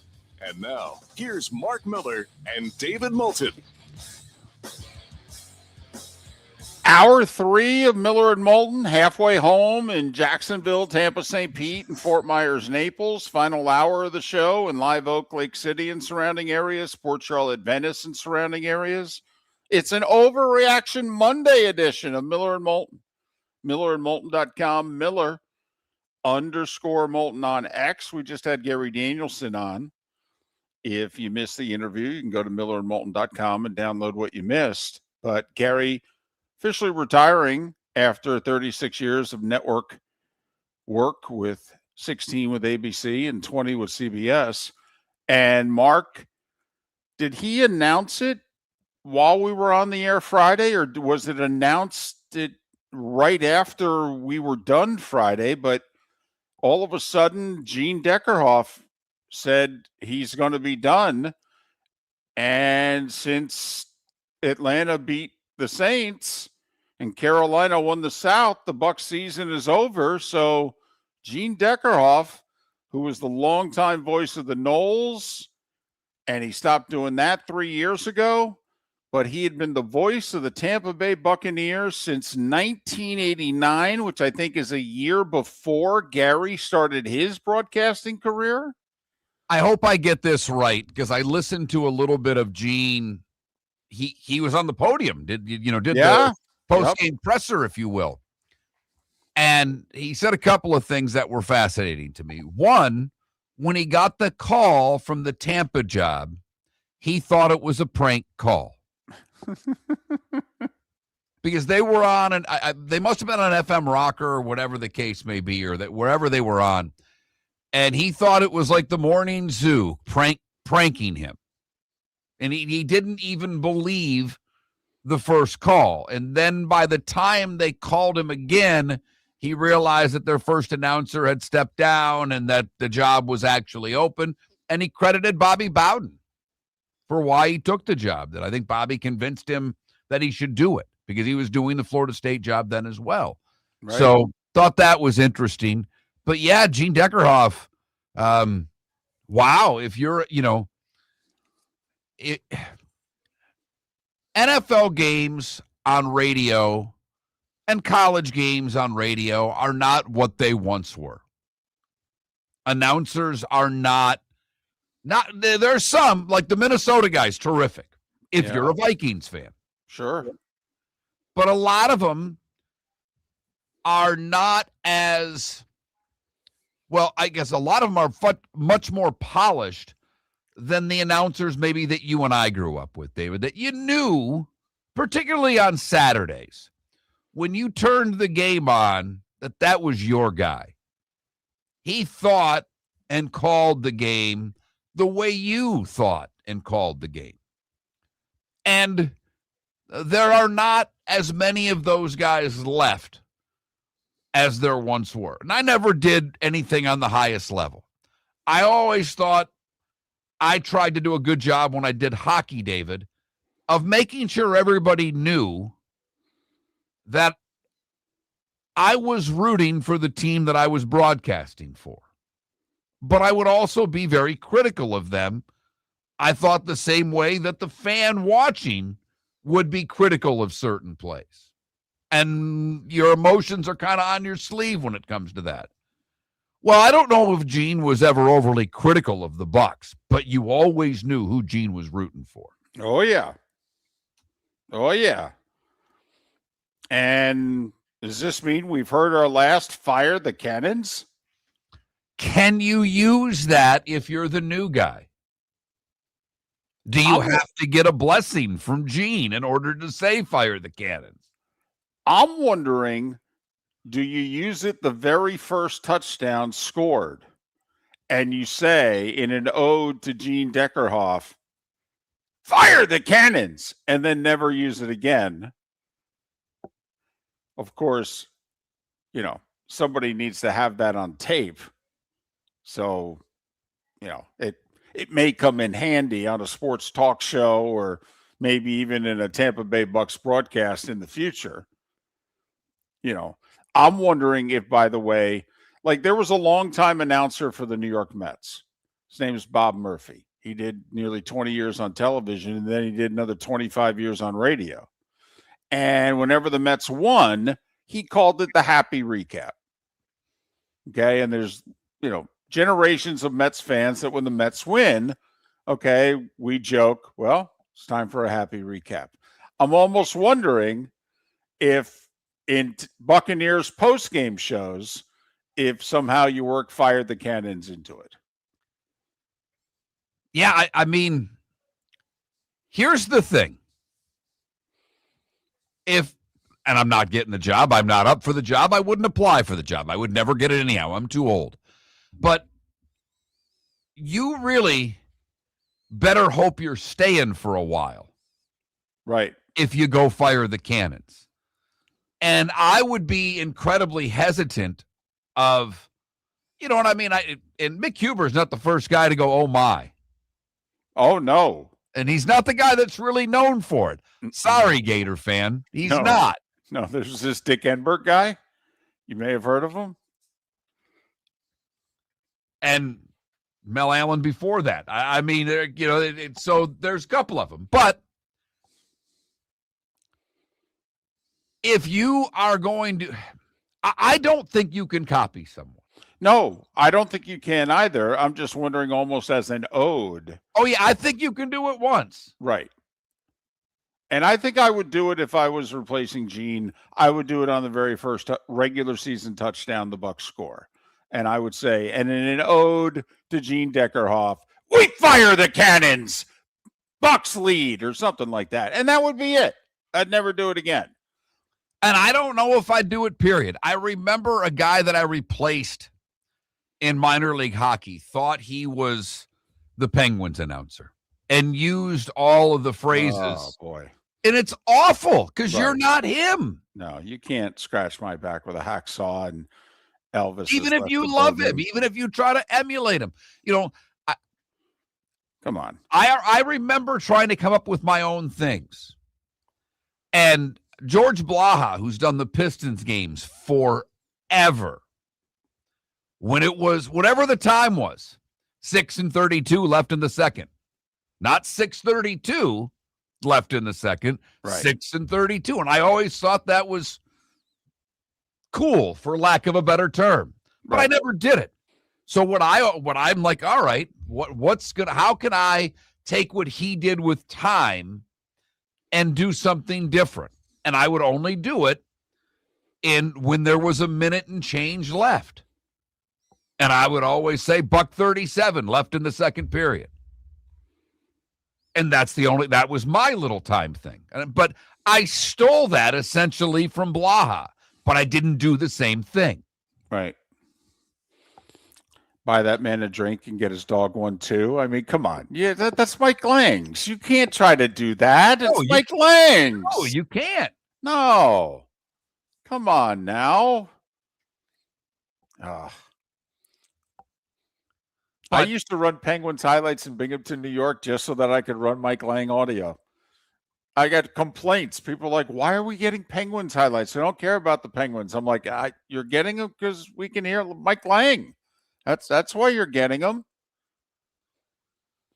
Pelican Roofing of Florida text line. Been busy this morning with the firing of coaches, or the coaches that we want fired, or the coaches that should be fired. Our poll question today is on that subject. Should Todd Bowles be fired as the Bucks coach? That Mark Miller, the David Moulton, Miller_Moulton on X. Someone who just chimed in on the text line says they should play his voice after every touchdown as a sounder. I might do it in arena or in stadium. Yes. That's where I'd do it. Because for the home games, that's where the Bucks fans are. And yeah, there are plenty more that are listening wherever they may be.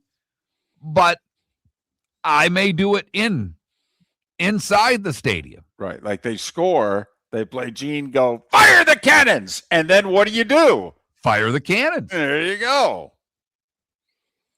So, but congratulations, an amazing career to be the longtime voice of Florida State football and basketball and the Tampa Bay Buccaneers, and be perceived by both fan bases as legendary. Well done, Gene Deckerhoff. Enjoy your retirement. Hope it is a long and fruitful one, sir. I will say, we haven't had him. Can we, because I appreciate you saying those kind words to Gene Deckerhoff. You're going to bring it up, aren't you? You're damn right I'm going to bring it up. Oh, for goodness sakes. Were we even working? I don't think we were even working. No, together. we weren't. This is before Miller and Moulton. This goes back 20 plus years. Yeah. And David and I both individually had Gene on our shows. Yes, we did. When I first started, my producer was a Florida State grad and had contacts up there. So I was able to get Gene on a few times and had some really nice conversations with him. David, you, I know, had him on a few times and had some nice conversations with him. Not the last time you had him on, though. No, he misunderstood something I said. Chris Ricks was still the quarterback, so that's how long ago this was. It's the early 2000s, I think 04 we're talking. And the fill-in guy had played well. And I specifically said something to the effect of, listen, we don't ever want to see somebody get hurt. But this was when players didn't transfer. So, you had your starter and then you had your backup, and the backup was waiting their turn. And so I asked the question along the lines of, in the last few weeks, the Knowles got to see the heir apparent at quarterback, and, he's played pretty well. That's got to be like the silver lining in this for Florida State. And Gene took it as me saying it was a good thing Chris Ricks got hurt. And so Gene laid me out. And this was in the middle of the afternoon. And I think I caught Gene just after lunch. And it may not have been a normal lunch. That's all I'm going to say. And he laid me out. Yep. I remember that. Yep. Uh-huh. And to be honest, there are a lot, does every guest listen to every word that the hosts are saying? No. And he might have been fiddling with something and just missed the part where David said, hey, it's never a good thing when the starter gets hurt. Right. Mm-hmm. So maybe, Gene's forgotten about that. And maybe in retirement, we can get one last interview. But we could be blacklisted. It's completely possible. It'll just, Mark will call and it'll just be, Mark Miller's show. And then maybe here's my name and voice. And he's like, well, not that, Yahoo. Think we only fix windows? Think again. Your local Glass Doctor Home and Business does so much more to upgrade your home. We custom build stunning shower and bath enclosures, install sleek glass doors and windows, and can bring fresh life to foggy or cracked panes. Need a glass tabletop or a statement mirror? Yep, we do that too. If it's glass and it's in your home, we're the team to call. Call the Glass Doctor, we fix your pains. Oh yeah! Your roof is your home's first line of defense. At Pelican Roofing of Florida, Ronnie, John, and their team bring years of experience to protect what matters most, your family and your business. From residential repairs to large-scale commercial roofing, we deliver honest work, fair pricing, and quality you can trust. An upgrade on your roof can lower your insurance costs. Don't wait for a leak to turn into a disaster. Call the experts at Pelican Roofing today. 1-866-9-PELICAN. That's 1-866-9-PELICAN. Online at PelicanRoofingCompany.com. FloorMeisters.com. CCC 1332512. Let's talk the big differences between Floor Meisters and the big box store that sells flooring. Floor Meisters is family owned. They do flooring, not doors, nuts and bolts, or weed killer. They specialize in it. They know it. Floor Meisters backs their installer, so if there's ever an issue, good chance the boss, TJ, will come out and make it right. Floor Meisters prices beat the box stores every day of the week. When you think flooring, think Floor Meisters in Naples. FloorMeisters.com. Real people, real prices, real quality selection. The Floor Meisters, just keeping it real. American Paint Supplies, for nearly 30 years, is your one-stop shop for all your coating needs. If you are a designer, a contractor, a professional painter, or a weekend warrior, American Paint Supplies is the place where experts go to get expert solutions. At 6100 Shirley Street in Naples off of Pine Ridge, American Paint Supplies delivers the best solutions with the best products with the best support. Meet Gene and his team today at American Paint Supplies. Call 239-566-2700. That's 566-2700 or online at AmericanPaintSupplies.net. This is Miller and Moulton.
All right.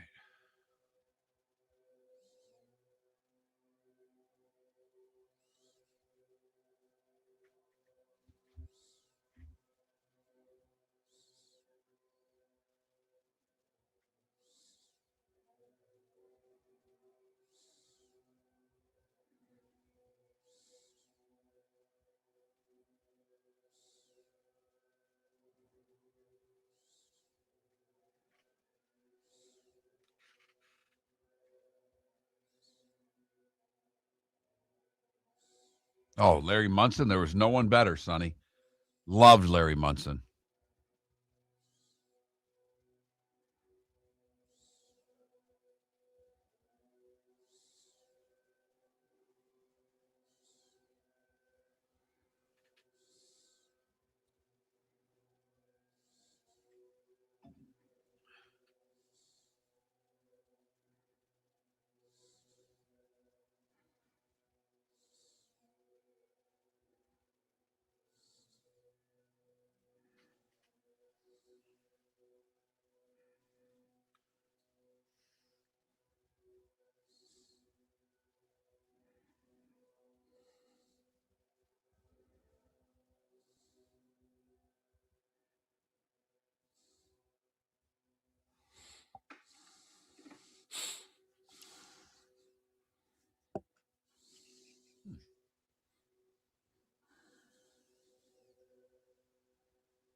I don't know. In real life, it was Larry. I don't know about the Kingpin movie.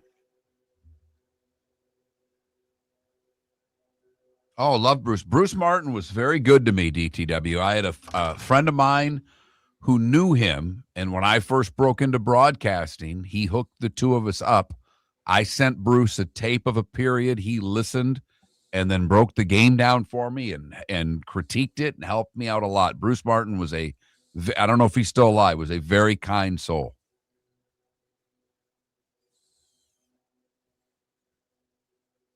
Sonny, I just remember that how much respect there was for K. Wood Ledford. His final game was the Leitner hitting the shot, and Coach K left the television presser and came out to Radio Row and did the Kentucky postgame show for K. Wood.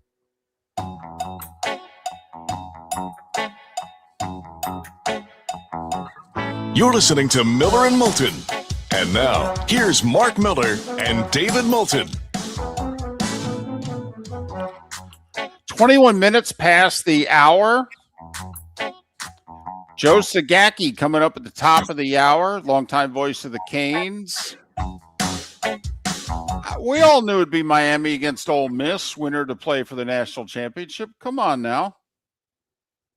Come on now. Yeah, that side of the bracket for me did not go very well, David. I think I had Miami beating A&M, but that's about it. You and I both. And I had Georgia playing Ohio State, and I had the Buckeyes winning, and I had the Buckeyes repeating. So, that's wrong. I will say we brought it up leading into the game last week, and I know this seems like forever ago, but I think Ryan Day didn't have a good day. You know, we wondered, would it be a factor that their offensive coordinator's the new head coach at South Florida, and Ryan Day said, you can get a head start on the job. I'll take it from here. I mean, a bad first half, that's for certain. Well, my question is, why didn't he give that right tackle any help? I mean, they never put a tight end over on him, and it didn't really hit me New Year's Eve evening. And we had so much to talk about on Friday that I didn't bring it up. But, you know, we did the Sun Bowl New Year's Eve afternoon, and there were a couple of pass rushers, and Duke made sure to always line a tight end next to the tackle on that side. And I'm watching Bain destroy Ohio State single-handedly in the first half, and they didn't chip him. They weren't giving the kid help. I will say I don't think it was Bain single-handedly because I thought both ends were doing a hell of a job of getting pressure. But you are right. They didn't give them help. And one of the things I'm going to ask Joe about, and I'm curious because certainly on that first drive of the second half, and the announcers brought it up, Miami's defense looked tired. And I'm like, well, there's like 20-some plays in the first half for Ohio State. How can all of a sudden the Miami defense be tired? And they picked it back up and made plays in the second half. So I certainly don't think that was the gist of it.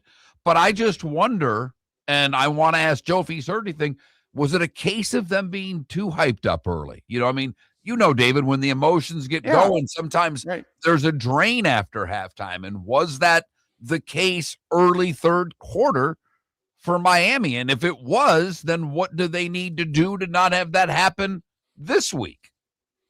But Miami and Ole Miss, what is that? Ole Miss the 6, Miami the 7? No, Miami the 10. The 10. Ole Miss the 6, Miami the 10 in one semifinal, and a rematch of a regular season tilt. Undefeated Indiana, and Oregon's only loss all year was to Indiana. And they're meeting in the one semifinal. So the Big Ten guaranteed a team, and guaranteed, quite frankly, the team that will be favored in the national championship game. I mean, even if Oregon were to upset Indiana, I think Oregon will be favored over the winner of Miami Ole Miss. Interesting. I think Oregon Miami would be a pick 'em. Okay. But a pick 'em favored, but I don't think there's much more than a point or two. One of the thing that's been talked about a lot here in the college football world is the struggles that the SEC's had this postseason. Struggles, huh? I think you're being kind. Okay. But I guess I don't, and we can look back on games and what have you. I want to look forward because the SEC now, it was a long time ago, about the time that David started working with Gary, that the SEC was trying to become, in everybody's eyes, the number one conference. And they were, but the Big Ten was thought of as the best conference. Well, that's certainly not the case anymore. The SEC is thought of as the best conference. And now not only are they thought of as it, they have the ammunition behind them that is the four-letter network, who now has all the media rights to the SEC. So the question I ask is, going forward, heading into next year, before this year is even over, David, I'm going to look ahead to the 2026 regular season.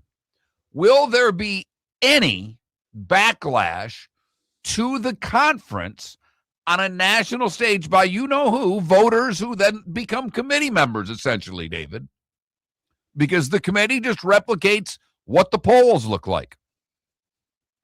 Does the SEC have some things to prove early next year to, I don't want to say reclaim, because they're still thought of as the best conference, but you know what I mean, David, to emphatically announce and pound their chest the way they have been that they're the best conference? Does something have to happen early in 26 to help the SEC? Well, I think something is going to happen very early in 26, which will help the SEC, the preseason top 25. And I know there are those that listen to us that dismiss us when we bring up the preseason and early season polling, but it shapes the rest of the year. It does. And if you don't believe us, this year proved us right. Missouri and Tennessee were ranked all year.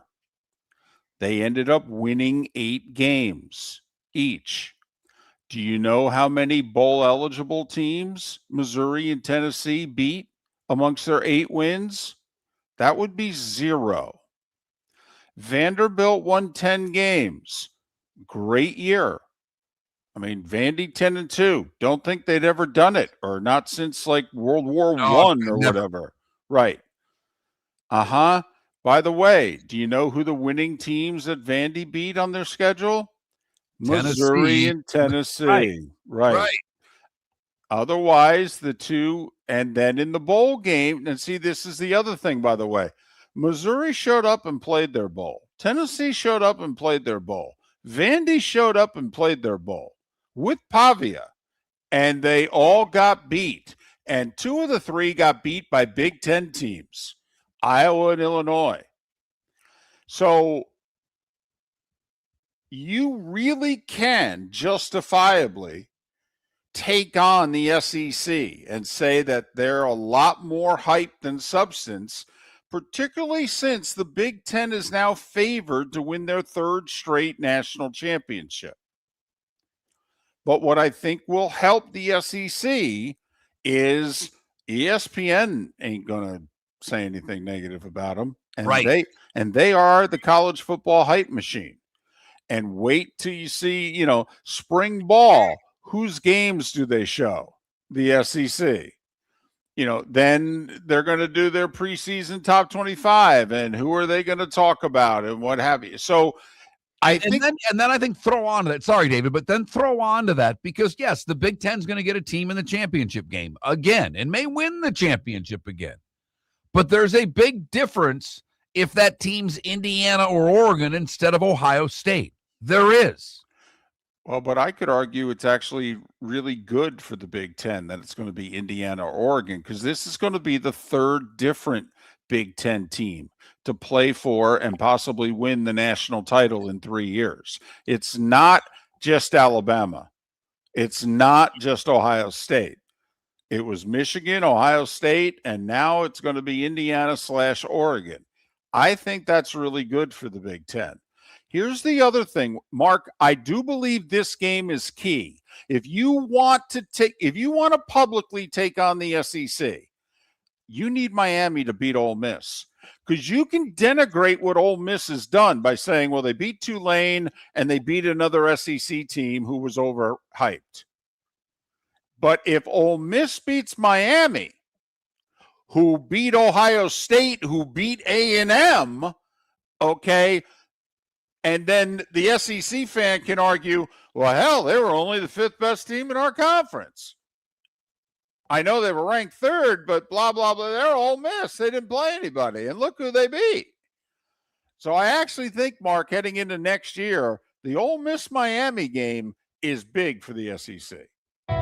Play all night, play all day. Experience more in paradise. At Seminole Casino Hotel, we're bringing you more. With the newest slots, action-packed table games, sports betting, the hottest entertainment, and a variety of award-winning restaurants. Expect more with live craps, roulette, and blackjack 24/7. And over 1,400 of the most popular slot machines. This is the place where paradise never ends. This is Seminole Casino Hotel. Minutes away from more. For more information, visit moreinparadise.com. Must be 21 to play slots and table games. Concerned about your gambling? Call or text 1-833-PLAY-WISE. American Paint Supplies, for nearly 30 years, is your one-stop shop for all your coating needs. If you are a designer, a contractor, a professional painter, or a weekend warrior, American Paint Supplies is the place where experts go to get expert solutions. At 6100 Shirley Street in Naples off of Pine Ridge, American Paint Supplies delivers the best solutions with the best products with the best support. Meet Gene and his team today at American Paint Supplies. Call 239-566-2700. That's 566-2700, or online at AmericanPaintSupplies.net. Let's talk the big differences between Floor Meisters and the big box store that sells flooring. Floor Meisters is family owned. They do flooring, not doors, nuts and bolts, or weed killer. They specialize in it. They know it. Floor Meisters backs their installer, so if there's ever an issue, good chance the boss, TJ, will come out and make it right. Floor Meisters prices beat the box stores every day of the week. When you think flooring, think Floor Meisters in Naples. FloorMeisters.com. Real people, real prices, real quality selection. The Floor Meisters, just keeping it real. Mark Miller for Sleep Treatment Direct. They are helping me with sleep apnea. And by helping me, I mean curing me. No more CPAP machine. No more snoring. No more tossing. No more waking up exhausted. Their expert team got me the right treatment, fast and hassle-free. If you want to feel energized and get rid of your snoring, call Sleep Treatment Direct today. 444-1741. That's 239-444-1741. Sleep Treatment Direct. Sleep safe and sound. This is Miller and Moulton.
crazy game, Super Joe, in the last few minutes last night.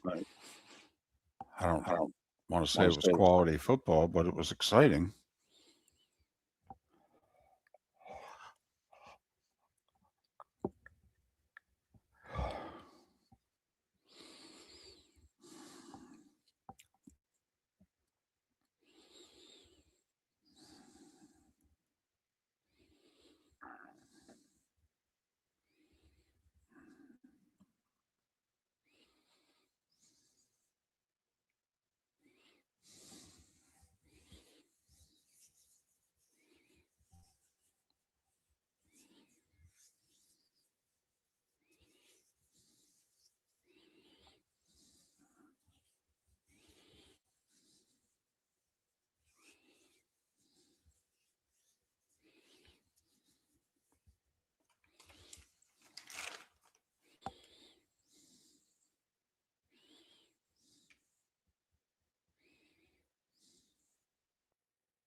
You're listening to Miller and Moulton. And now, here's Mark Miller and David Moulton. 22 minutes till the top of the hour. The longtime voice of the Canes, Joe Zagacki, to join us at the top of the hour. The Diamond District bonus hour here on Miller and Moulton. MillerandMoulton.com, Miller_Moulton on X. Our poll question is a simple one. Do you think the Tampa Bay Bucks should fire Todd Bowles? And right now, 2/3 of you think that they should. For whatever it's worth, the national reporting that was going on mid to late last week was the Glazers, who just gave Bowles an extension through 2028, don't want to pay off 3 years of a coach's contract, and they would like to keep him. We'll see what happens. I mean, they can afford it, that's for sure. And whether or not losing 7 of their last 9 is enough to change your feelings. Would you make a change in Baltimore? By the way, the same thing going on there. I think Harbaugh just signed a 3-year extension or has 3 years left on a deal, something along those lines. So that same thing's going on in Baltimore. But again, I don't really care how much time's left on a contract. You want to get rid of a guy in the NFL, they're doing well enough to get rid of a guy. Would you make the move if you were running the Ravens?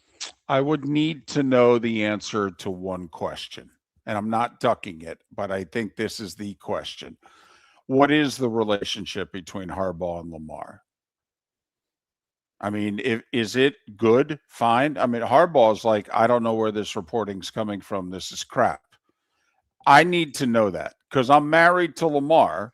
I am. So if there's any problem there, I do think it may be time to move on. I mean, listen, you and I, and we could be wrong. I mean, certainly the way it played out, we were wrong, but we were not the only ones who felt this way. We thought that was the best roster in the NFL when the season started. Now, Lamar was hurt, missed about half the year. So, okay, we take that into consideration.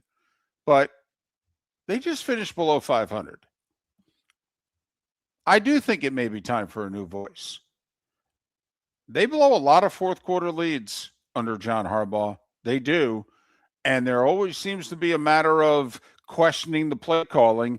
And Harbaugh's like, yeah, we should look into that. It's kind of like, well, why weren't you aware of it while the game was going on? And why didn't you speak up and say, hey, throw the ball or run the ball or whatever the question is?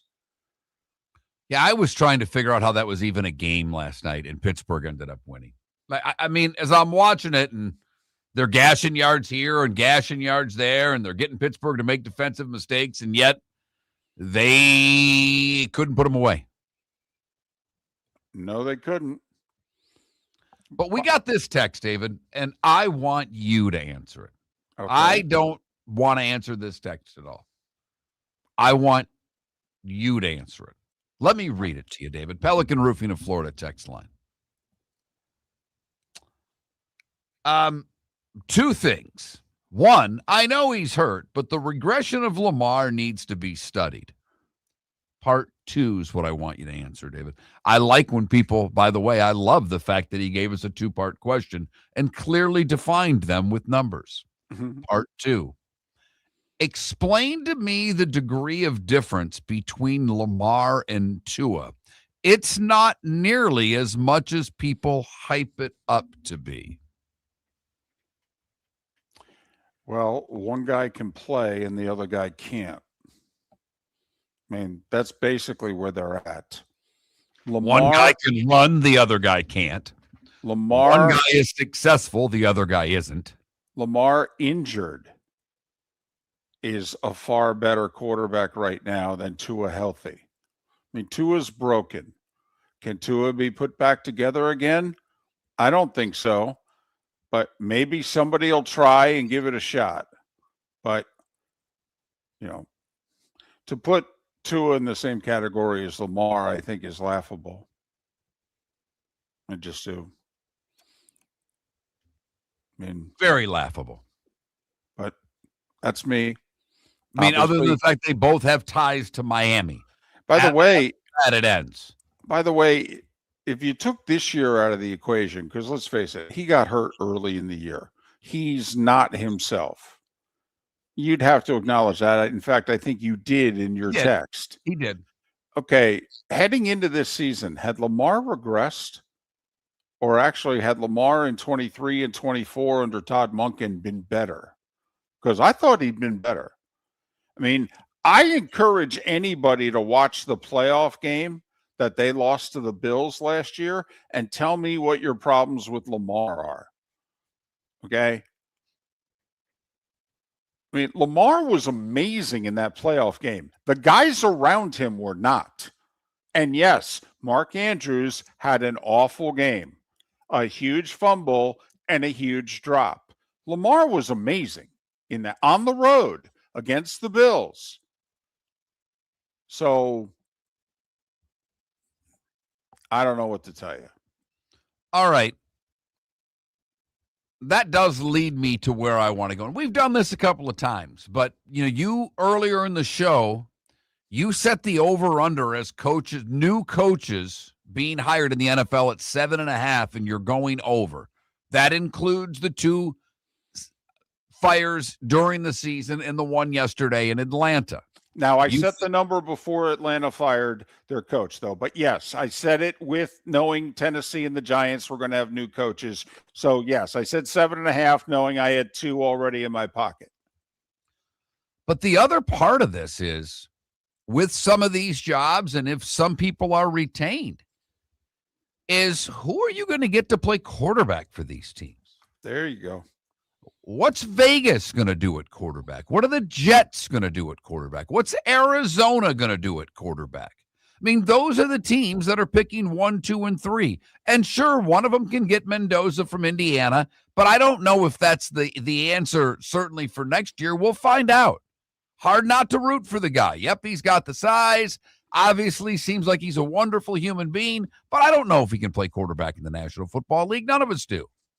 Well, but I don't think he has to be the answer next year. No, but You I don't just know if have he's to the find answer. an Period. answer. Well, no, none of us do. But I mean, that's who Vegas is going to pick. I mean, Vegas is fine heading into next year. They're picking Mendoza. They got Brock Bowers on the team. They got Genty on the team. I mean, if you're an offensive guy, you may think, you know what? I got something to work with here. Now, the offensive line's horrible. All right. And Max Crosby may be playing somewhere else, although they just sacked another Kansas City quarterback yesterday. What'd they have? 8, 9 sacks? My goodness. But the Jets, they picked second. Uh-huh. You willing to put your job and reputation on the quarterback from Oregon, who right now is supposedly the second best guy in the draft? Well, there are some people that are. There are some people who think he's the best quarterback in the country. They think he's the bomb. And there are others who are like, not my cup of tea. I don't think the Jets have a choice. First off, if you're Dante Moore, and I'm being very serious here, okay, it's long been believed part of the reason Peyton came back for a senior year at Tennessee was because the Jets had the number 1 pick of the draft. And Peyton was like, yeah, that's not exactly an organization I want to go to. All right. So if you're Dante Moore, you want to go play for the Jets? And I'm being serious, with the amount of money you can make playing one more year of college ball. Right. There you go. Because when Peyton did it, we already knew the family had money. He didn't have to. He wasn't the normal collegiate kid. He could wait a year. Well, now, when you're talking $4 million plus to play college football, I mean, that's what, the TCU kid that's going to Indiana is probably getting $4 million. They said it might be higher. By the way, Bud Elliott is going to turn out to be right on this one. There's going to be quarterbacks making more than coaches a lot sooner than later. Oh, boy, I don't know, man. These upper echelon coaches are making double figures. I mean, how long do you Wait, think we've jumped close to 5 million for quarterbacks, and this has been going on for 2 years. Unless they rein it in soon, David, with what we've talked about, discussion for another day, making them employees, what have you. Yeah, I think there's a big jump from 5 to 11, but okay. But okay, so the Jets take more or he stays. Arizona needs a quarterback. Tennessee's good. The Giants are good. I think Cleveland's fine. I would go with, if I'm Cleveland, there are enough glaring holes on that team that I can try Shedeur for one more year. Well, the other thing that I believe, there are a few teams that I think are going to stay in-house. I think Miami's going to stay with Ewers. First off, he's actually shown he can play a little bit. Secondly, their cap situation might be the worst in the NFL next year with all the dead money they're going to have on it. They could easily have $120 million in dead cap, and that's with Tua only counting for 2/3 of his cap hit and then pushing the other third off to 2027. And Mark, I think Cleveland's cap, I mean, Deshaun's cap hit next year, and they're going to take it and probably release him. I think they're going to have to play one of the two kids because they ain't going to have any money. Washington's fine at quarterback. It looks like New Orleans. They at least think they've found their guy. So he goes into next year as their number 1, no questions asked. Kansas City and Cincinnati goes without question. You believe Miami. So you're right, David. I mean, because after the first 3 picks, Vegas, the Jets, and Arizona, Tennessee's got a quarterback. The Giants have a quarterback. You and I believe Cleveland at least has their quarterback for next year. Washington has their quarterback. New Orleans, Kansas City, Cincinnati, and if Miami goes with Ewers, Dallas is at 12. They've got their quarterback. Brings Now, me by to the pick way, 13, by the way. Just is that Atlanta? That's Atlanta, who the Rams have their pick. Correct. The Rams on the clock at 13. Yep. Mm-hmm. So if for whatever reason Moore doesn't go to the Jets, would he slide all the way to 13? And are you a fool if you're the Rams and don't take him there? Well, I think the problem is he doesn't get past Arizona at 3. But What I do think the Rams could end up doing, and obviously we'll have a lot of time to talk about this, is what the Giants did last year. The Giants traded back into the first round. What I think the Rams may do is the Rams may trade 13 with somebody who wants to move up because they've got a quarterback in mind that they can take whoever the team is they trade with. Whoever's at 18, whoever's at 21, that they can slide down 5-8 spots and take the guy there because nobody else is taking a quarterback. But it isn't, the first three need quarterbacks. You could argue after that, there aren't teams that are going to be looking quarterback for a while in this draft. Right. Well, especially since it's also not considered a good quarterback draft class. Next year's considered the class. Right. But I mean, after that Atlanta pick that the Rams have, it's Baltimore. Well, they're not doing anything. Tampa Bay's got Baker. The Jets then pick again. We think they've already taken their pick at 2. Then the Lions and Minnesota. Those are the teams that didn't make the playoffs. That's the first 18 picks. I will say Minnesota needs to get a quality veteran backup. Now, maybe that guy's Carson Wentz. He got hurt early. Maybe they try to re-sign him, but J.J. McCarthy gets hurt getting out of the car. If I'm Minnesota, I would just give Joe Flacco whatever he wanted. And honestly, you don't even have to show up for camp. You want to show up August 25th? I put the deal in the drawer right now. You can show up August 25th. I'll send you the offense. Okay, see you late August. But while, and I don't think David's wrong with the number of there's a couple that I don't think will happen, but I think his over-under number is very realistic. Well, where I go a little cuckoo for Cocoa Puffs is the AFC North. I have the 3 teams who didn't make the playoffs all having new coaches. Now, if Baltimore had made the kick, I would have had Pittsburgh also. You had 3 no matter what. I did in that division. Month, yes. I think that game between Baltimore and Pittsburgh was a loser leave town match. Yeah, I think Joe Burrow is going to create havoc in Cincinnati, and I think that they're going to try to accommodate him.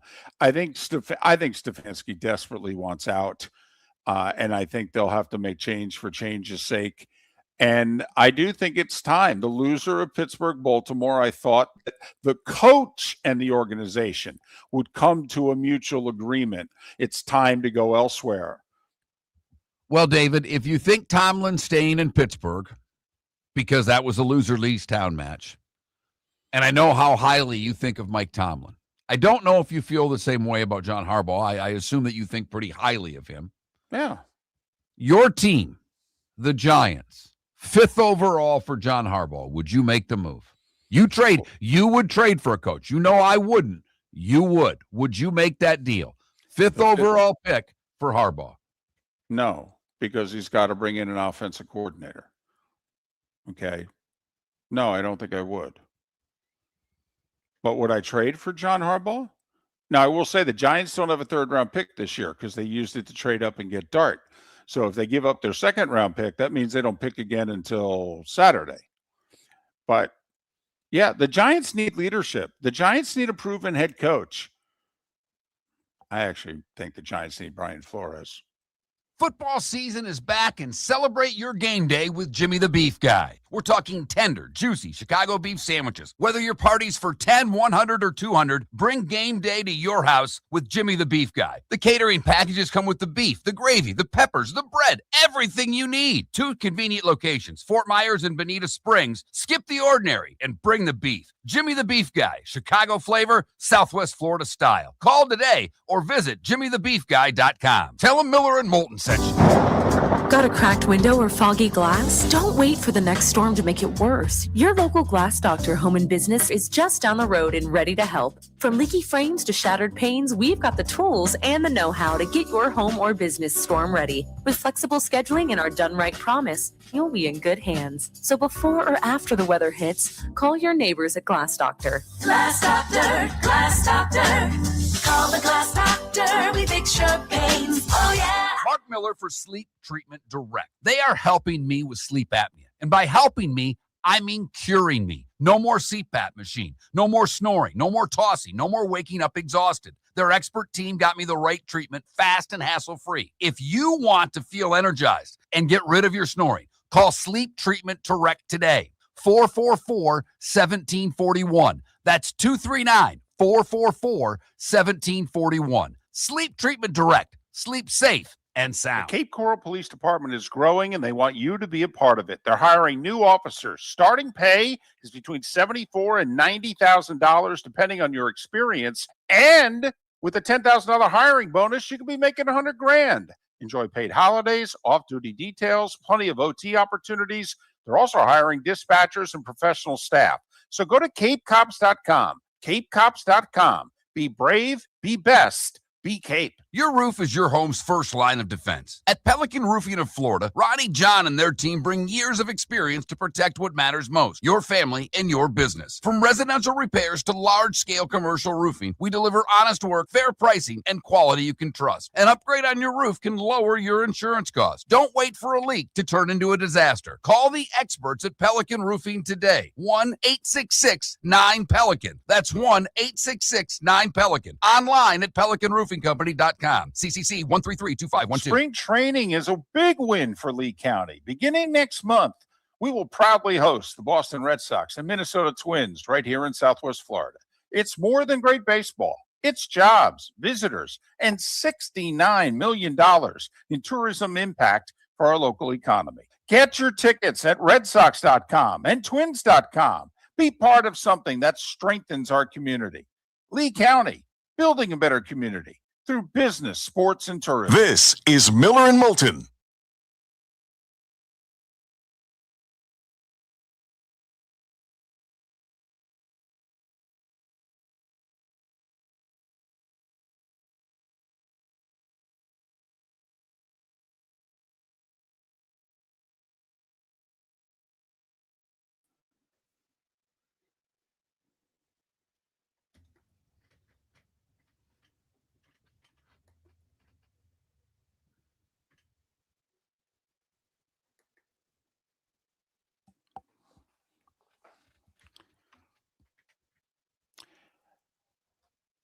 Two things, Johnny Mac, which first off, you just disagree with me all the time, so I'm used to it. But Favre played 20 years. So I hope Jackson Dart is a Brett Favre wannabe. And secondly, that you're blaming Lamar for that loss to the Bills last year? I mean, you blaming Josh Allen for the loss to the Chiefs? You blaming Jalen Hurts for the Super Bowl loss to the Chiefs? I mean, come on. I mean, at some point, if you have to blame someone for a loss, can you blame someone who didn't play really well?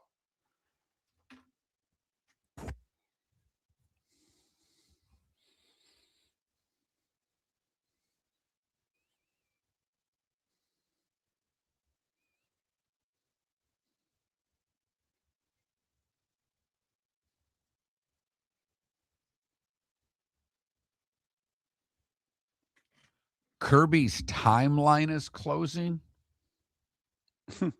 No. Kirby would win the governor's race in Georgia right now. No. No. Kirby, by the way, would be a disaster on Sundays. You stepped in bear poop, Deadstroke? That's a new one for me. I've never heard of anybody doing that. Huh. So my wife and daughter got me this floating, it's like the size of a doormat green that floats in the pool, and then you have balls that you try to land on it. The club, however, is about a 7-8 iron loft. Okay. It is real. I have to go out and find a new plastic club or use a real club because I can't get loft on this thing, and it's starting to irritate me. Can't really stick a pitch and run on a doormat style.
Joe is on. He is leaving today. When are you leaving? He goes, in about 4 hours. Just for a heads up.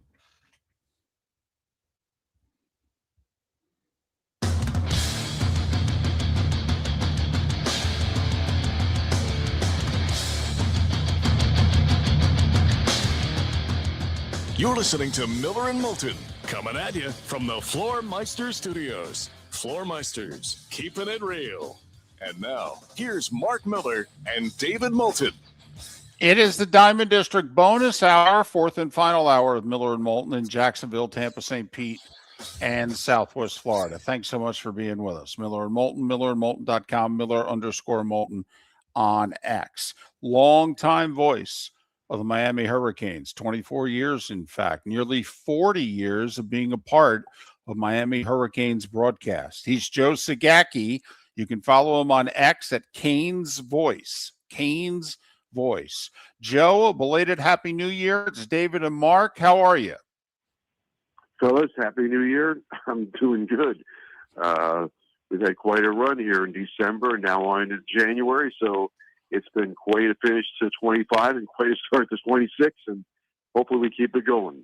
No doubt, and it has been a lot of fun to watch. I wanted to ask you, and I'm not trying to be negative off the hop, Joe, but I'm just curious how you took this, because as I'm watching the broadcast, in the third quarter, Ohio State comes out and scores, and it looked, and the national broadcasters commented, like the Canes defense was tired. Now, they got their legs back later in the half, but was there anything to fatigue in that game? Was there anything to being overhyped for a minute? Because they seemed to gather themselves, and obviously that first half, the Canes defense was just lights out, and they were in the fourth quarter as well. So anything to that at all from your perspective, Joe?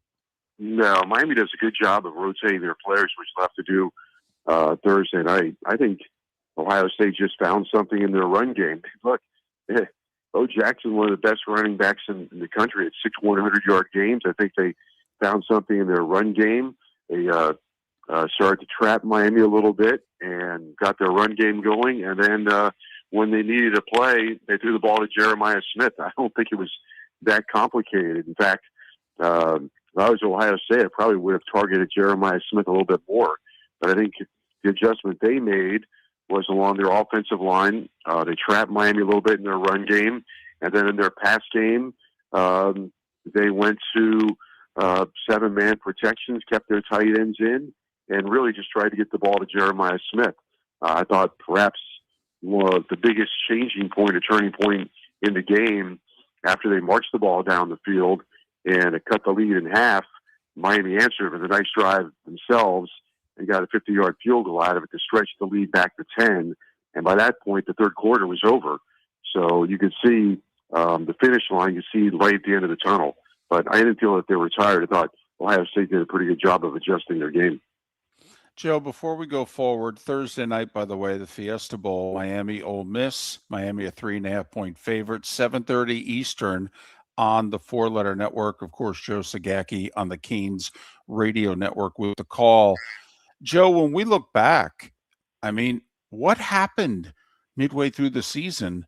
You know, they were rolling like this, then they had the hiccup, and now they've won 6 in a row in dominating fashion. I mean, what happened? Is it just a long season and stuff happens, or did something happen that the Canes corrected? Yeah, we can examine that one for a long time. It's interesting. I was what people are talking about today is that the teams with the bye are 1-7 in the playoff, right? Ohio State 25-day layoff, and Ohio State, the coaches were talking a little bit about their concern of the layoff. Well, if I was to use that same theory, I think in the middle of the season for Miami, they played one game in 25 days because they had 2 byes in there in October. And I do think it broke their rhythm. They were playing great after wins against Florida State and Florida.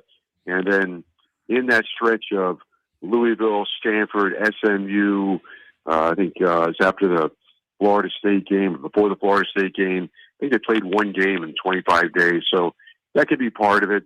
Thought they were flat in the Louisville game.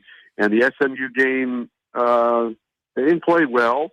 They didn't play well in the SMU game. I thought there were a lot of calls that didn't go their way, and maybe I'll leave it at that. I'll just say they got ACC'd in that game. And, in the A&M game, Texas A&M game, and the Ohio State game, playing outside of the ACC overseeing the game, Miami's had 4 penalties. So the SMU game, there are a lot of things that I think will be questioned for a long time. But they didn't play well, combined with some other issues in that game.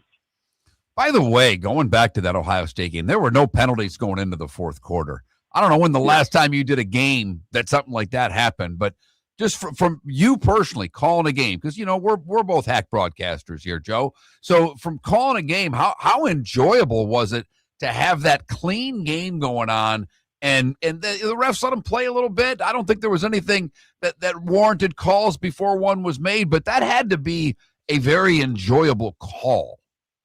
Well, there's nothing worse than you get put in a position of complaining about officiating, right, during a game.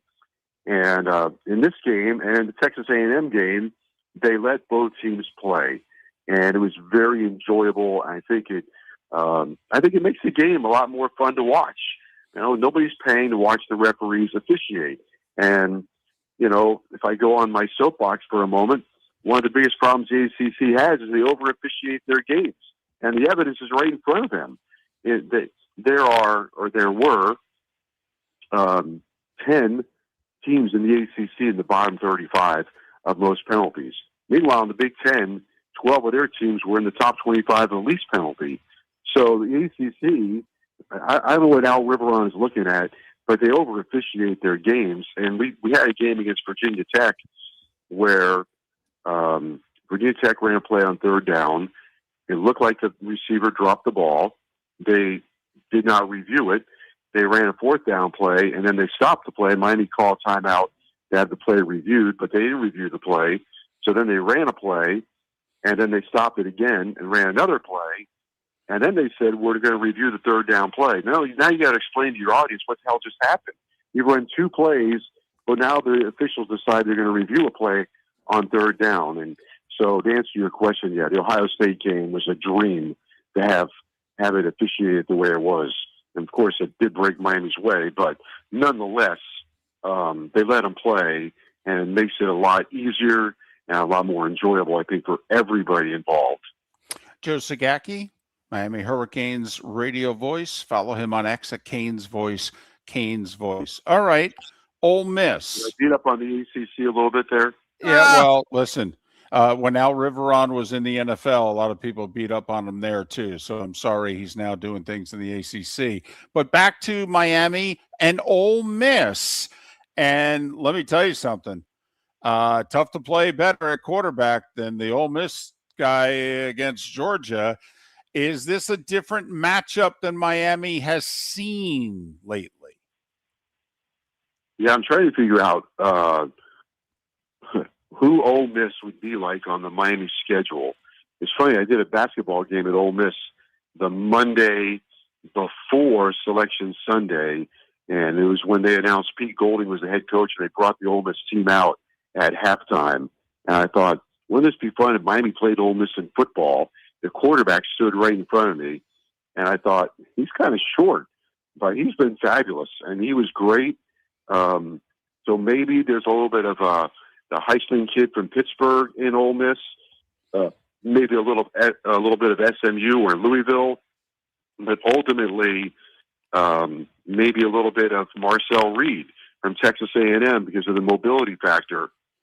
They list him at 6 feet tall. I don't know if he's 6 feet or not, but he plays like a monster.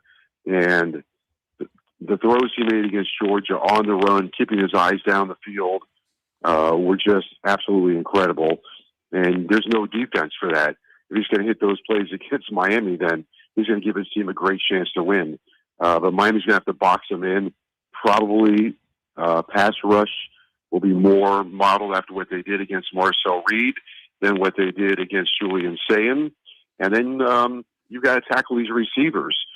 They do a great job of running after the catch, and they're the number one team in explosive plays. So Miami's got to limit the explosive plays They have not given up a touchdown this season of 40 yards or more in Miami. The only team in college football that has that stat. So right at the top will be limit the explosive plays, but you've got to really compress the pocket on Chambliss, and then I think you've got to get in his face and get deflections. He does throw a lot of deflections because of his size, and somehow get him on the ground. Georgia could not get him on the ground. No, they could not, and it ended up being their detriment in the game. But Ole Miss can surrender some points, too. I don't know if Miami necessarily wants to play in a shootout because the defense is so damn good, but if forced to have to get the numbers up, how do you think Miami attacks Ole Miss? Well, I think at the beginning it's going to be try to pound them the way they did Ohio State and Texas A&M and wear them out. And so I think the game plan is going to be to try to get Mark Fletcher going. He's at the hot hand, and so the offense has kind of transitioned now to Mark Fletcher, who a couple of weeks ago was being replaced by Pringle, because Pringle was giving Miami bigger runs, but now Fletcher is giving them, I think against A&M, he had 10 runs of 10 yards or more, and against Ohio State, he had 5 or 6 of 10 yards or more. So I think it's going to be give the ball to Fletcher, and then off of that, take your shots off the play action plan, try to get Tony behind their defense, or Daniels behind their defense, or Keelan Marion. And Beck's been good, 13 touchdowns, 1 interception in his last 6 or 7 games. So that's been very good. But I got to believe that they will try to Ole Miss gives up 146 yards a game on the ground. It's the most of any team in the playoff. I got to believe Miami's going to try to target to run for 175, between 175 and 200, and keep their offense on the sideline. Joe, thanks for making time for us. We know you're flying today to Arizona. Safe travels. Have a great call, and hopefully you have one more home game left in you this year. Yeah, wouldn't that be something? Always a pleasure to talk to you, fellas. Happy New Year, and let's see if we can give all of South Florida a great start to the new year and bring the Canes home and have a championship game here. Be remarkable. Joe, thanks. Be well. Joe Zagacki, longtime voice of the Canes, Canes voice on X, joining us here on Miller and Moulton. I think he hit on it there at the end, Mark. I think they're going to run Fletcher right down their throat. Right down their throat. If the defense can keep them in it so they can stay patient with the running game, okay, I think they're just going to – I think they rush for 200 yards against Ole Miss. And I think if you're Ole Miss, you're expecting that. You're going to jam 8 guys in the box. And that's then dangerous. You got a chance. I understand that. That's dangerous against those receivers. It definitely is. But their weak point is the run game. Miller and Moulton. American Paint Supplies, for nearly 30 years, is your one-stop shop for all your coating needs. If you are a designer, a contractor, a professional painter, or a weekend warrior, American Paint Supplies is the place where experts go to get expert solutions. At 6100 Shirley Street in Naples off of Pine Ridge, American Paint Supplies delivers the best solutions with the best products with the best support. Meet Gene and his team today at American Paint Supplies. Call 239-566-2700. That's 566-2700, or online at AmericanPaintSupplies.net. Let's talk the big differences between Floor Meisters and the big box store that sells flooring. Floor Meisters is family owned. They do flooring, not doors, nuts and bolts, or weed killer. They specialize in it. They know it. Floor Meisters backs their installer, so if there's ever an issue, good chance the boss, TJ, will come out and make it right. Floor Meisters prices beat the box stores every day of the week. When you think flooring, think Floor Meisters in Naples. FloorMeisters.com. Real people, real prices, real quality selection. The Floor Meisters, just keeping it real. Lee County Economic Development will release its 2025 annual report on February 5th at their annual meeting. It's a powerful look at our local economy, highlighting key data, emerging trends, and performance from the past year. The report covers major industries, workforce initiatives, business growth, and partnerships that drive Lee County forward. For more information about the annual meeting and the Economic Development Office, visit LeeCountyBusiness.com.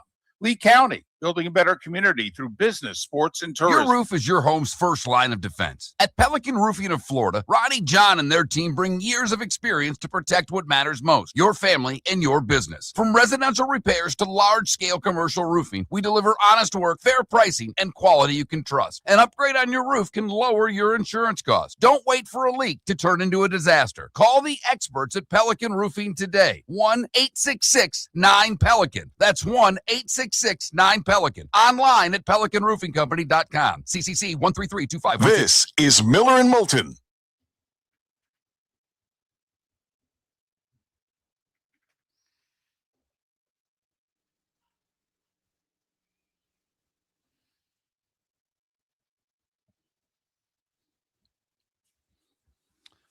Diamond District is done as of 2026. They only did it through December. Huh. Okay. I'm trying. Trust me, we need some help.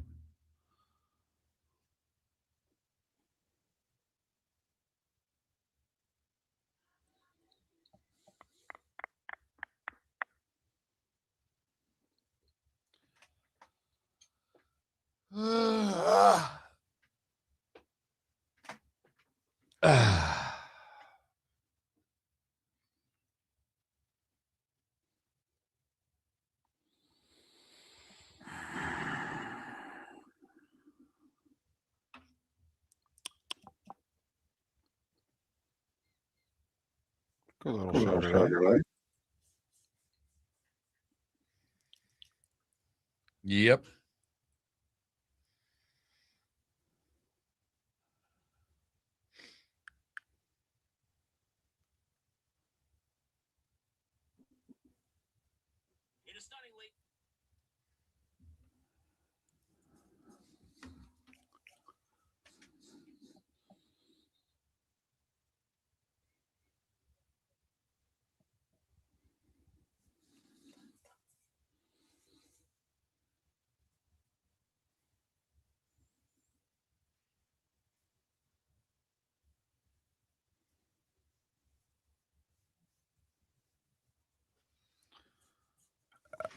It's funny, Adam. I mean, okay, I see what you're saying. At the same time, I think Jacksonville's D is far better than Buffalo's D. I don't think it's close. But one has a Superman at quarterback, and the other one has Trevor Lawrence. Although, No, I know he's been really playing well great this for year. a few weeks. He really has. You know, he from about, well, after that Houston game, he's played lights out, David. They haven't lost. Texans have won 9 in a row. Jags have won 8 in a row. What is the worst Super Bowl matchup for the network? Well, first off, we can't imagine Carolina. It's Carolina, Jacksonville.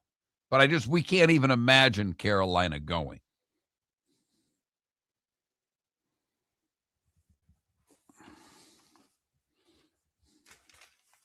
Would it then be Seattle, Jacksonville? Because Chicago and Green Bay gets a huge number if it's either. San Francisco would do okay. Although San Francisco at home, Philly would do well. And I don't know about the Rams. I mean, I do think Stafford's been at it long enough that there's something more than.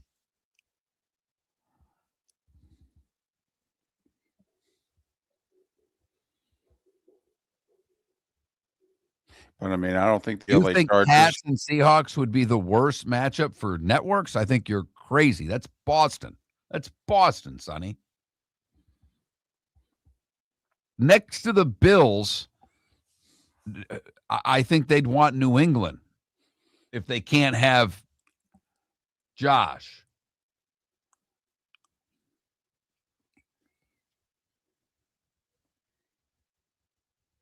Yeah, the Chargers wouldn't do well. Right. Texans wouldn't do well, and Jags wouldn't do well. No, Pittsburgh has a monster television audience. There's a reason why they chose that game last night for Sunday night. Yeah, it was a win or go home, but they, as David talked about, they could have kept all their trucks right out west and ran that back. Hey, Feeney, sorry to do this on air, but I still haven't heard from your guy. Can you help out there? By the way, Rich McKay, I don't know if he's being moved up. There's a new president of football ops coming in Atlanta. I believe his name's Matt Ryan. Yeah. Oh, no, Feeney, you have nothing to apologize for. You've been nothing but helpful. You don't have to apologize. I just need a little more help, unfortunately.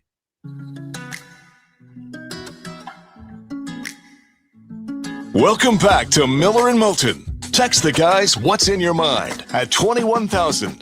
That's 21000. And now, here's David Moulton. 21 minutes past the hour, and then there were four head coaching vacancies in the NFL. While we were talking to Joe Zagacki, word broke that Kevin Stefanski fired in Cleveland.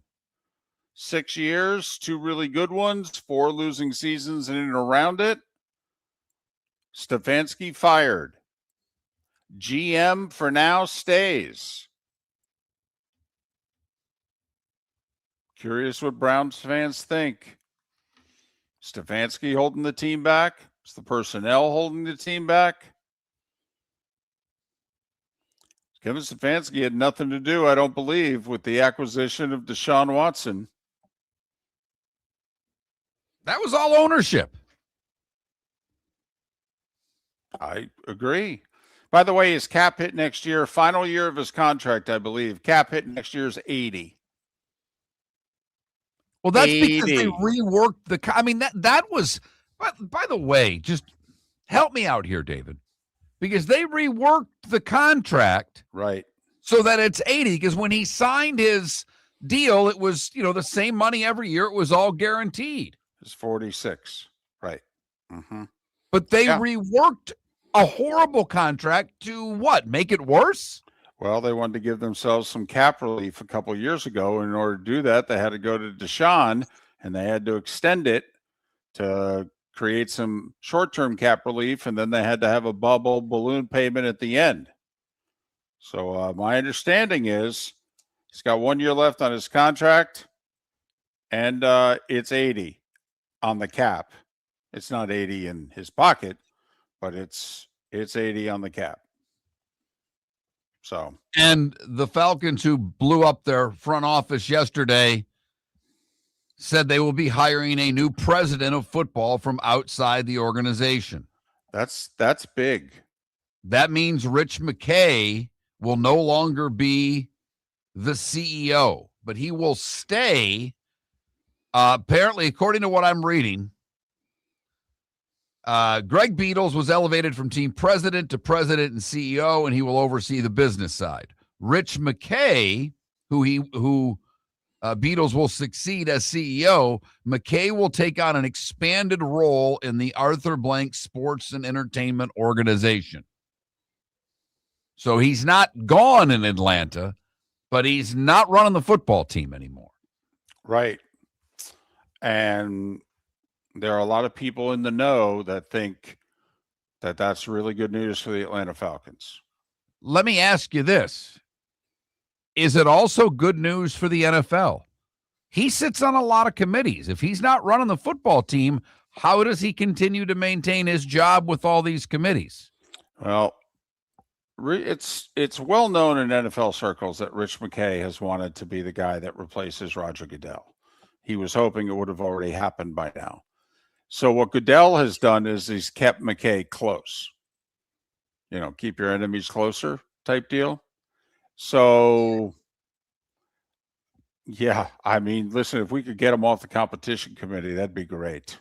That'd be a great place to start. I don't know if this realignment does that or because he's still getting a paycheck, if that counts, and he can still be on the competition committee.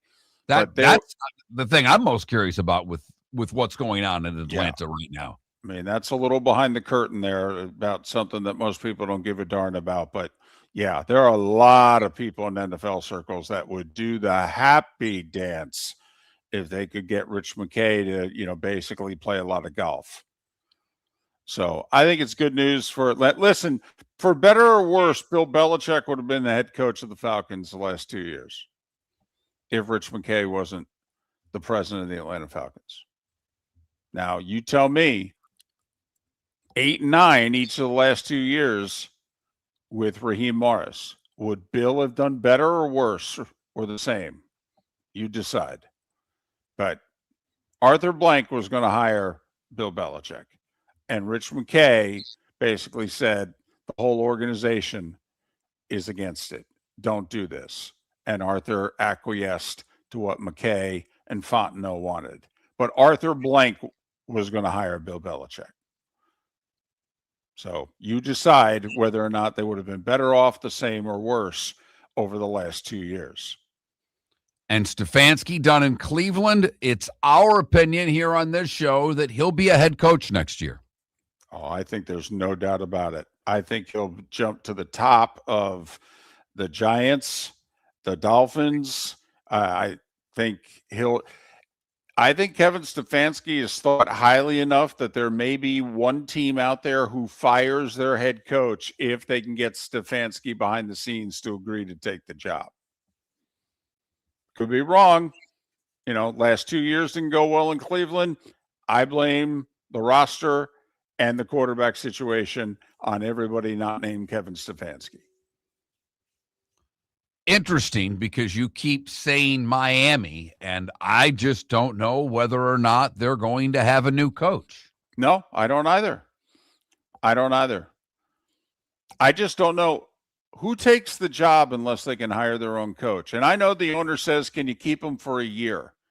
If you're the GM, I mean, you could argue, yeah, sure, because I'm telling you, Miami has to take a step back next year. I don't see how they get better with their cap situation. The Tyreek and Tua contracts alone are enough to not make your roster better. Never mind, they got money people are still playing in the league elsewhere that they're taking $5, $10, $18 million cap hits on. So I think the Dolphins take a step back next year. And if you're taking the job and you think that, well, then why do I want this guy? What? And we're going backwards with McDaniel, 8-9, 7-10. I mean, don't you think we've peaked with Mike McDaniel? So I don't know. I'm of the belief new GM is going to lead to a new coach. I could be ignorant that the owner, has done things before that I've been wrong about. And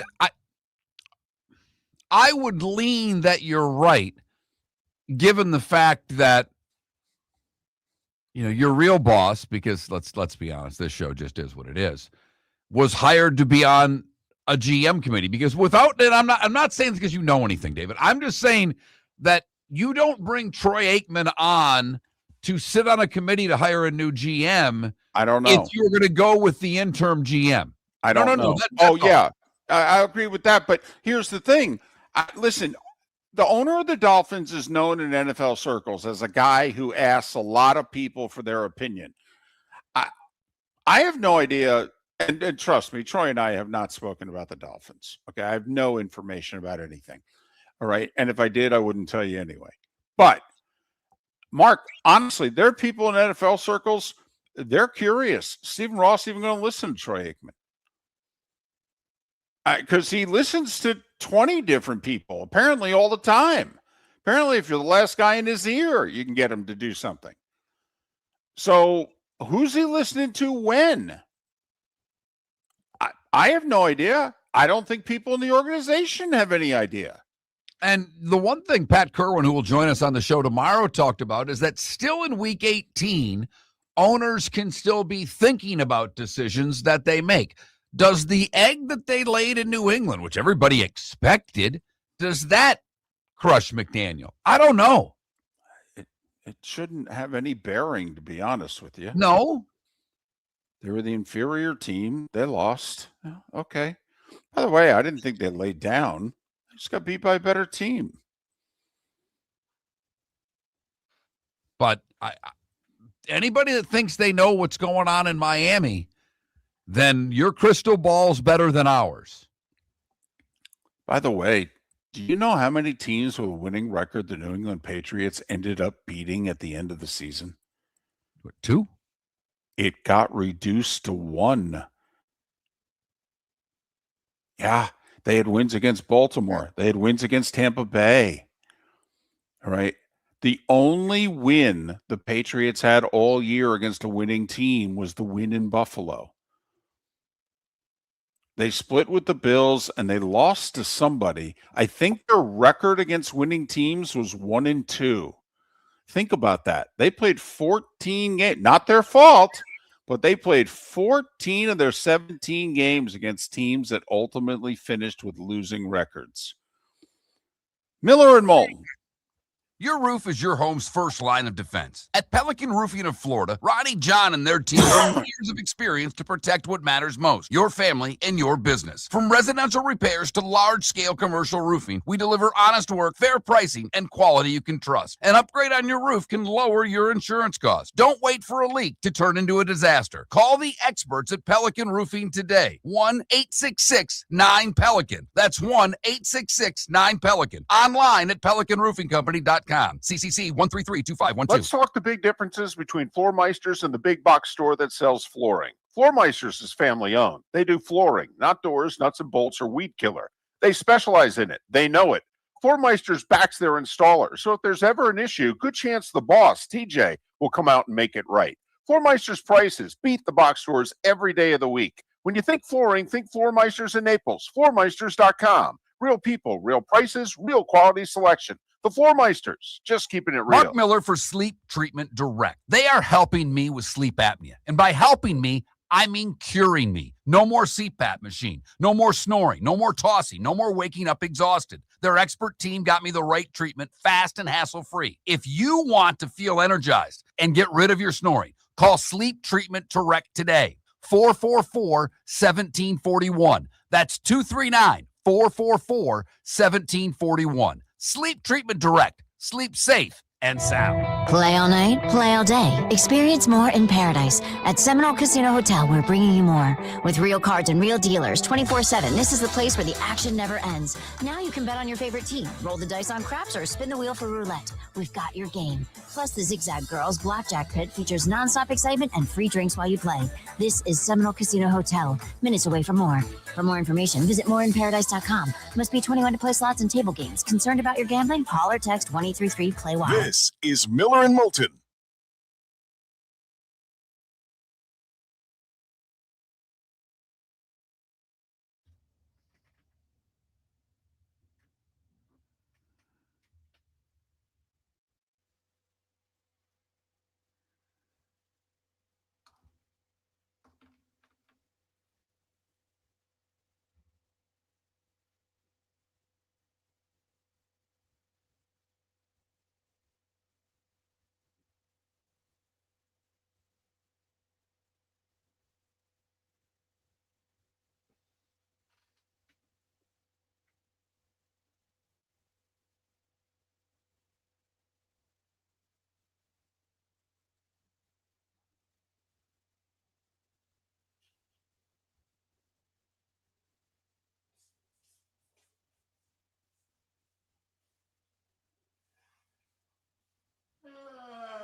Yeah, Rivers has gone back home to Alabama.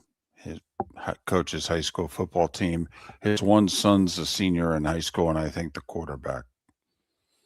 But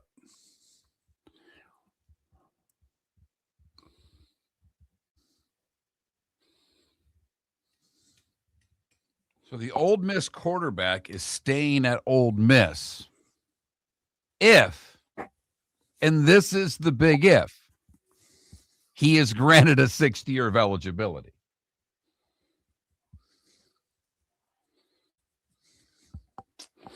that's okay. How about the fascinating situation going on with who is Lane going to let coach for Ole Miss?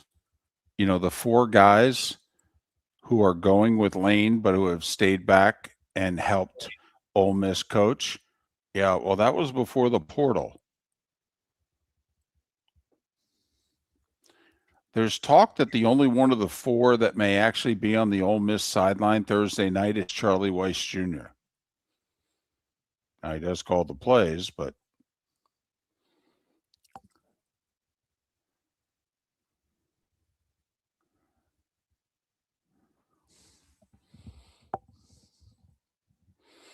there's a lot of people rooting for Ole Miss so that Lane can have as much egg on his face as possible. Yeah, Lane's one of them, though, because he just keeps getting paid if they He win. does. He does.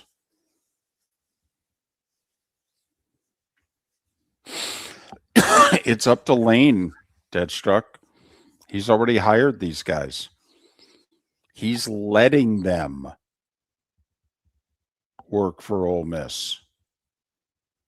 But, I mean, all 4, I think, maybe not Charlie Weiss Jr., but the other 3 were on campus this weekend when the portal opened.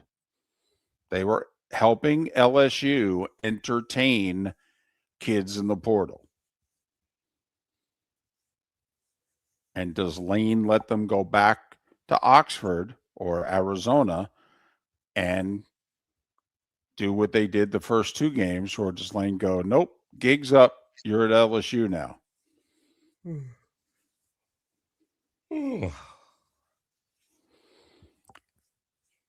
I don't think they're that distracted. I think they're motivated by it.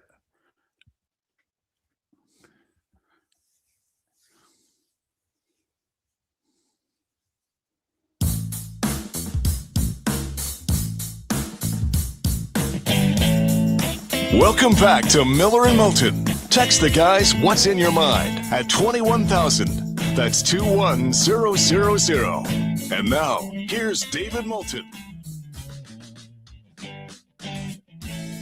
22 minutes till we're done on this Overreaction Monday. Atlanta blew up their organization last night. The Browns have fired Kevin Stefanski already today. It's thought of as Black Monday in the NFL. You throw in the 2 interim situations in Nashville and New York with the Giants. That's 4 openings. That's 4. And we're barely past breakfast on Black Monday. How many do we end up getting? Not to mention, you start moving west with time zones, they're not even out of bed yet. Right. Like Arizona and Vegas. So we shall see how the rest of today goes. And it could even move all the way into tomorrow. Because, I mean, for instance, if Baltimore were to part ways with John Harbaugh, I have a funny feeling it would, if it would happen today, it would be very late today. It may happen tomorrow. They played last night, late. Yeah, and I wonder if it could even go a few weeks.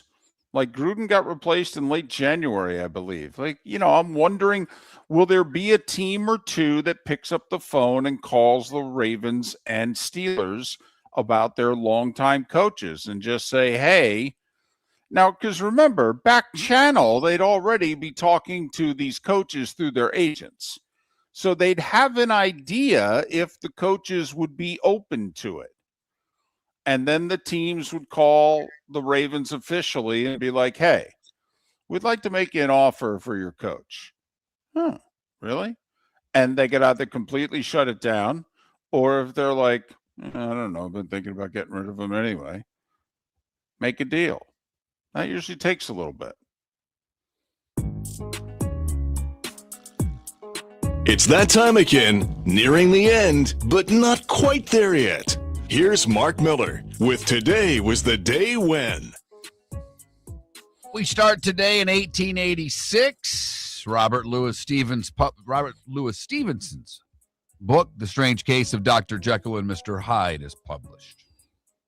Big day today in 1914. Henry Ford doubled his workers' pay.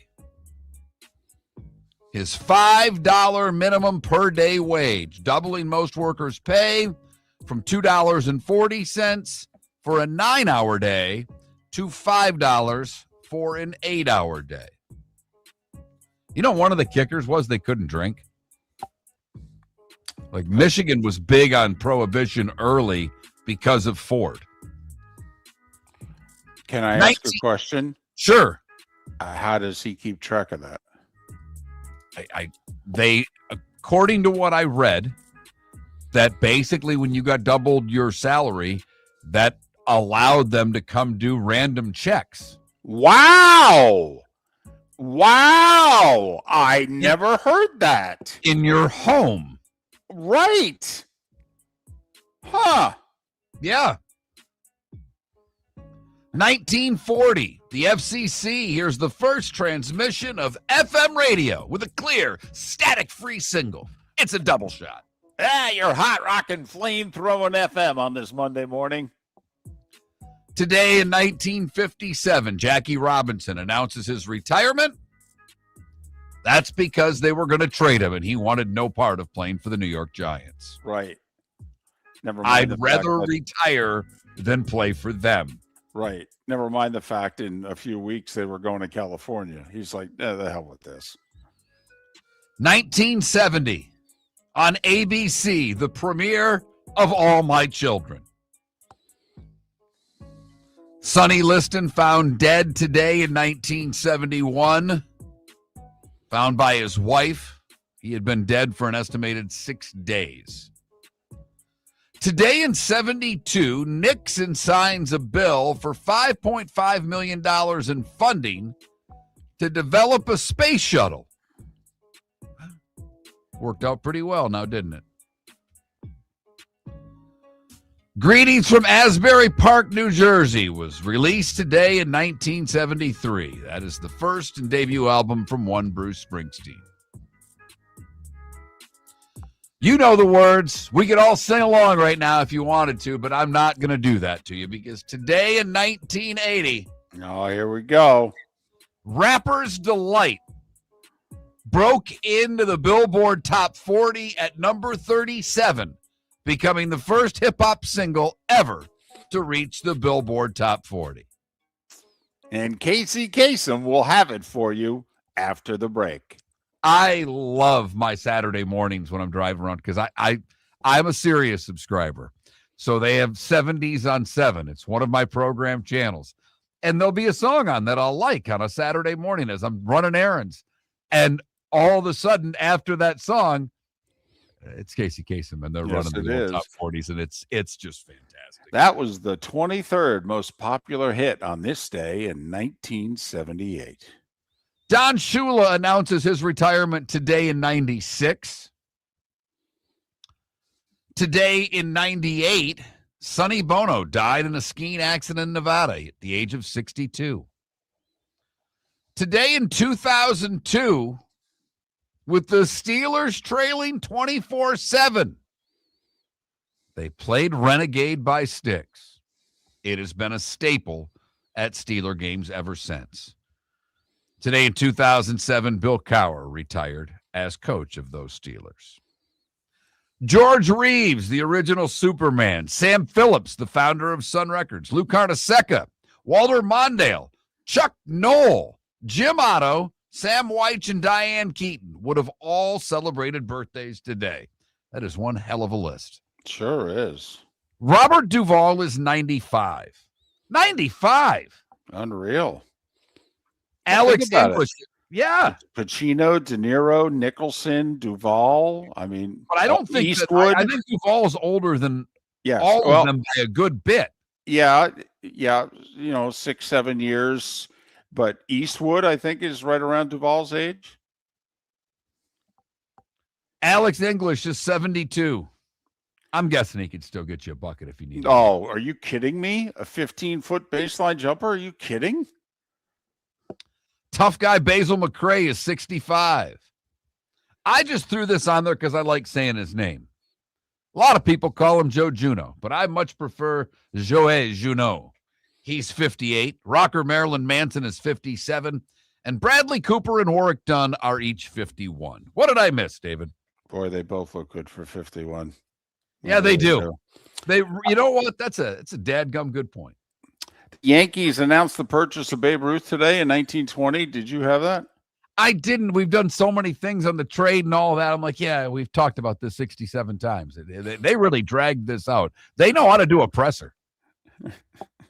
They knew it then, and they know how to do it now. And it was 93 years ago that they started building the Golden Gate Bridge, 1933. So there you have it. Time to see life a little bit differently. Here's Mark Miller with the good, the bad, and the ugly. What do you got, Mark? For the good today, we go to Houston, where John Lovitch spent an entire year drafting, designing, baking, planning, building, and decorating 570 gingerbread houses for a display at the Museum of Fine Arts in Houston. He's been doing this for a while in different places, 4 years in a row, as a matter of fact.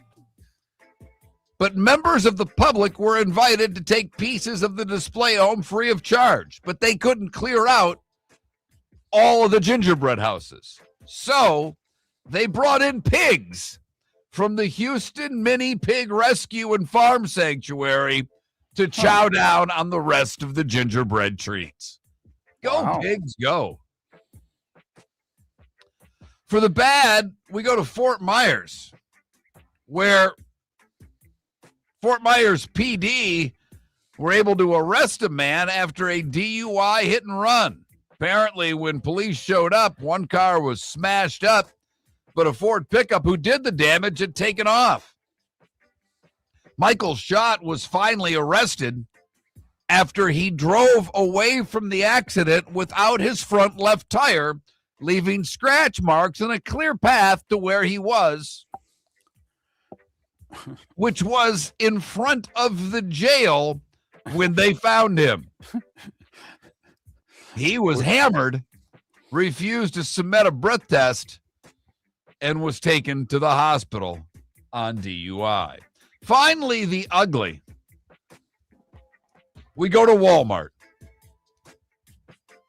where Adeline Monette is, she's a troubled young girl. She's 21. She was in Woodstock, Illinois, when she went to the Walmart on New Year's Eve and went to the camping aisle and took a can of camping fuel. Then made her way over to the infant aisle and started pouring the camping fuel on several cribs. She did it twice, then set the cribs ablaze and walked out of Walmart. She apparently did $5 million in damage. Oh, wow. Fortunately, the Walmart employees did a great job of getting themselves and everyone else out of the store that was open at the time. The young lady's been arrested for arson. And that is the good, the bad, and the ugly on today, January the 5th, and it's brought to you by the Cape Coral Police Department, hiring new officers and other jobs, great pay, great benefits. All information can be found where? CapeCops.com.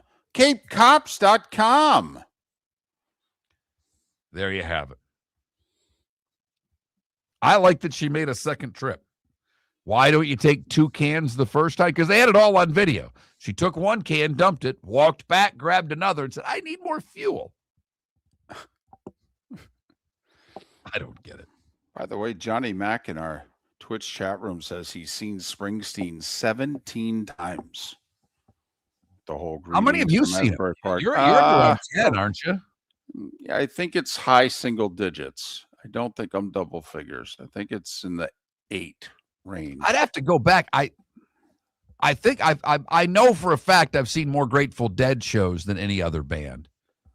But there's a lot of bands that did a lot of opening in the hair metal days that I saw a lot. Like, I think I saw Dokken more times than I'd actually care to admit, because they opened seemingly for everyone for a long time. Yeah, I hear you. Yeah, I saw Bon Jovi twice as the opening act. Okay, when they had Runaway and not much else going on. Now, of course, Mark argues they still haven't had anything going on, but that's a long discussion for another day. So we do have a football game tonight. Those of you that I need my helmet and shoulder pads. I need my helmet and shoulder pads. Well, is Illinois State, Montana State for the FCS title enough? Montana State, a 10.5-point favorite in the game.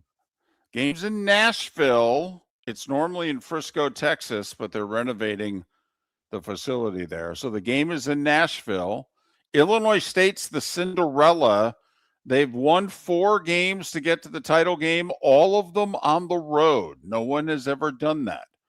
Of course, the playoffs just been expanded to 24 teams here recently, so no one's had to win that many before. But anyway, so 4 road playoff games to get to the title game. They're a 10.5-point underdog against Montana State. ESPN 7:30.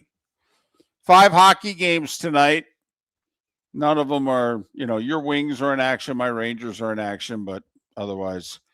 8 NBA games. I'm telling you, 7 o'clock tonight. Pistons, who beat the Cavs last night in Cleveland, host the Knicks tonight. They already have the best record in the East. When they beat New York tonight, who's missing 2 of their top 8, including Josh Hart, and they are going to beat the Knicks tonight. Wow. And then bet it, because the Knicks are favored in this game by 2.5 for what it's worth. Well, then I'm curious if people will start talking and treating the Pistons differently. Peacock with your NBA tonight. Knicks Pistons at 7. Nuggets Sixers at 8:30. Remember, no Jokic. And Warriors Clippers at 10. College hoops, 2 games involving ranked teams, including your Spartans, who I expect midday today will no longer be a top 10 team. They're 9th right now, but they lost at Nebraska, which is a good loss. And Nebraska's unbeaten, but you know how the pollsters are, Mark. They're going to go, oh, they lost? I got to drop them a spot or 2. But anyway, Michigan State's a 10.5-point home favorite against 24th ranked USC. That game's 8:30 on FS1, 6:30 on FS1. The greatest time slot in the world. I can't wait. Not a system play. Unbeaten Nebraska's ranked, but Ohio State at home is an unranked 2.5-point favorite. No respect, I tell you. No respect whatsoever. Pat Kerwin to talk all things NFL tomorrow. Have a great rest of your Monday. Thanks for listening to Miller and Moulton. Your roof is your home's first line of defense. At Pelican Roofing of Florida, Ronnie John and their team bring years of experience to protect what matters most, your family and your business. From residential repairs to large-scale commercial roofing, we deliver honest work, fair pricing, and quality you can trust. An upgrade on your roof can lower your insurance costs. Don't wait for a leak to turn into a disaster. Call the experts at Pelican Roofing today. 1-866-9-PELICAN. That's 1-866-9-PELICAN. Online at pelicanroofingcompany.com. CCC 1332512. Lee County Economic Development will release its 2025 annual report on February 5th at their annual meeting. It's a powerful look at our local economy, highlighting key data, emerging trends, and performance from the past year. The report covers major industries, workforce initiatives, business growth, and partnerships that drive Lee County forward. For more information about the annual meeting and the Economic Development Office, visit LeeCountyBusiness.com. Lee County, building a better community through business, sports, and tourism. When Glass Doctor replaces your windshield, we don't just send you on your way, we send you off protected. Your local Glass Doctor includes the industry's only 12-month windshield protection plan at no extra cost. That means unlimited chip repairs and even a one-time replacement if needed. High-quality service backed by real peace of mind, right here in your neighborhood. Glass Doctor, Glass Doctor. Call the Glass Doctor. Doctor, we fix your pains. Oh, yeah. Exclusions apply. See your local glass doctor for details. American Paint Supplies, for nearly 30 years, is your one-stop shop for all your coating needs. If you are a designer, a contractor, a professional painter, or a weekend warrior, American Paint Supplies is the place where experts go to get expert solutions. At 6100 Shirley Street in Naples off of Pine Ridge, American Paint Supplies delivers the best solutions with the best products with the best support. Meet Gene and his team today at American Paint Supplies. Call 239-566-2700. That's 566-2700 or online at AmericanPaintSupplies.net. Cape Coral Police Department is growing, and they want you to be a part of it. They're hiring new officers. Starting pay is between $74,000 and $90,000, depending on your experience. And with a $10,000 hiring bonus, you could be making $100,000. Enjoy paid holidays, off-duty details, plenty of OT opportunities. They're also hiring dispatchers and professional staff. So go to CapeCops.com. CapeCops.com. Be brave, be best, be Cape. When you're craving the real taste of Chicago, there's only one name to know. Jimmy the Beef Guy. We're talking tender, juicy Chicago beef sandwiches. Whether your party's for 10, 100, or 200, bring game day to your house with Jimmy the Beef Guy. The catering packages come with the beef, the gravy, the peppers, the bread, everything you need. 2 convenient locations, Fort Myers and Bonita Springs. Skip the ordinary and bring the beef. Jimmy the Beef Guy, Chicago flavor, Southwest Florida style. Call today or visit jimmythebeefguy.com. Tell him Miller and Moulton sent you. This is Miller and Moulton.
David, are you ready?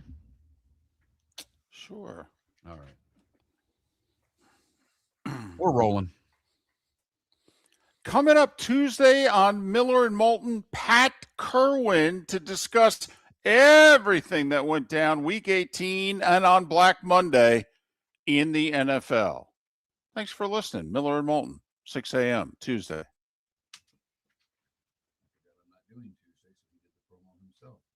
Probably. Well, No. When I started, I was ready to talk. I'm like, oh, that's right. I'm not doing the show tomorrow. Rick's in here. That's all. I'm talking to him, not you. Hey, Rick.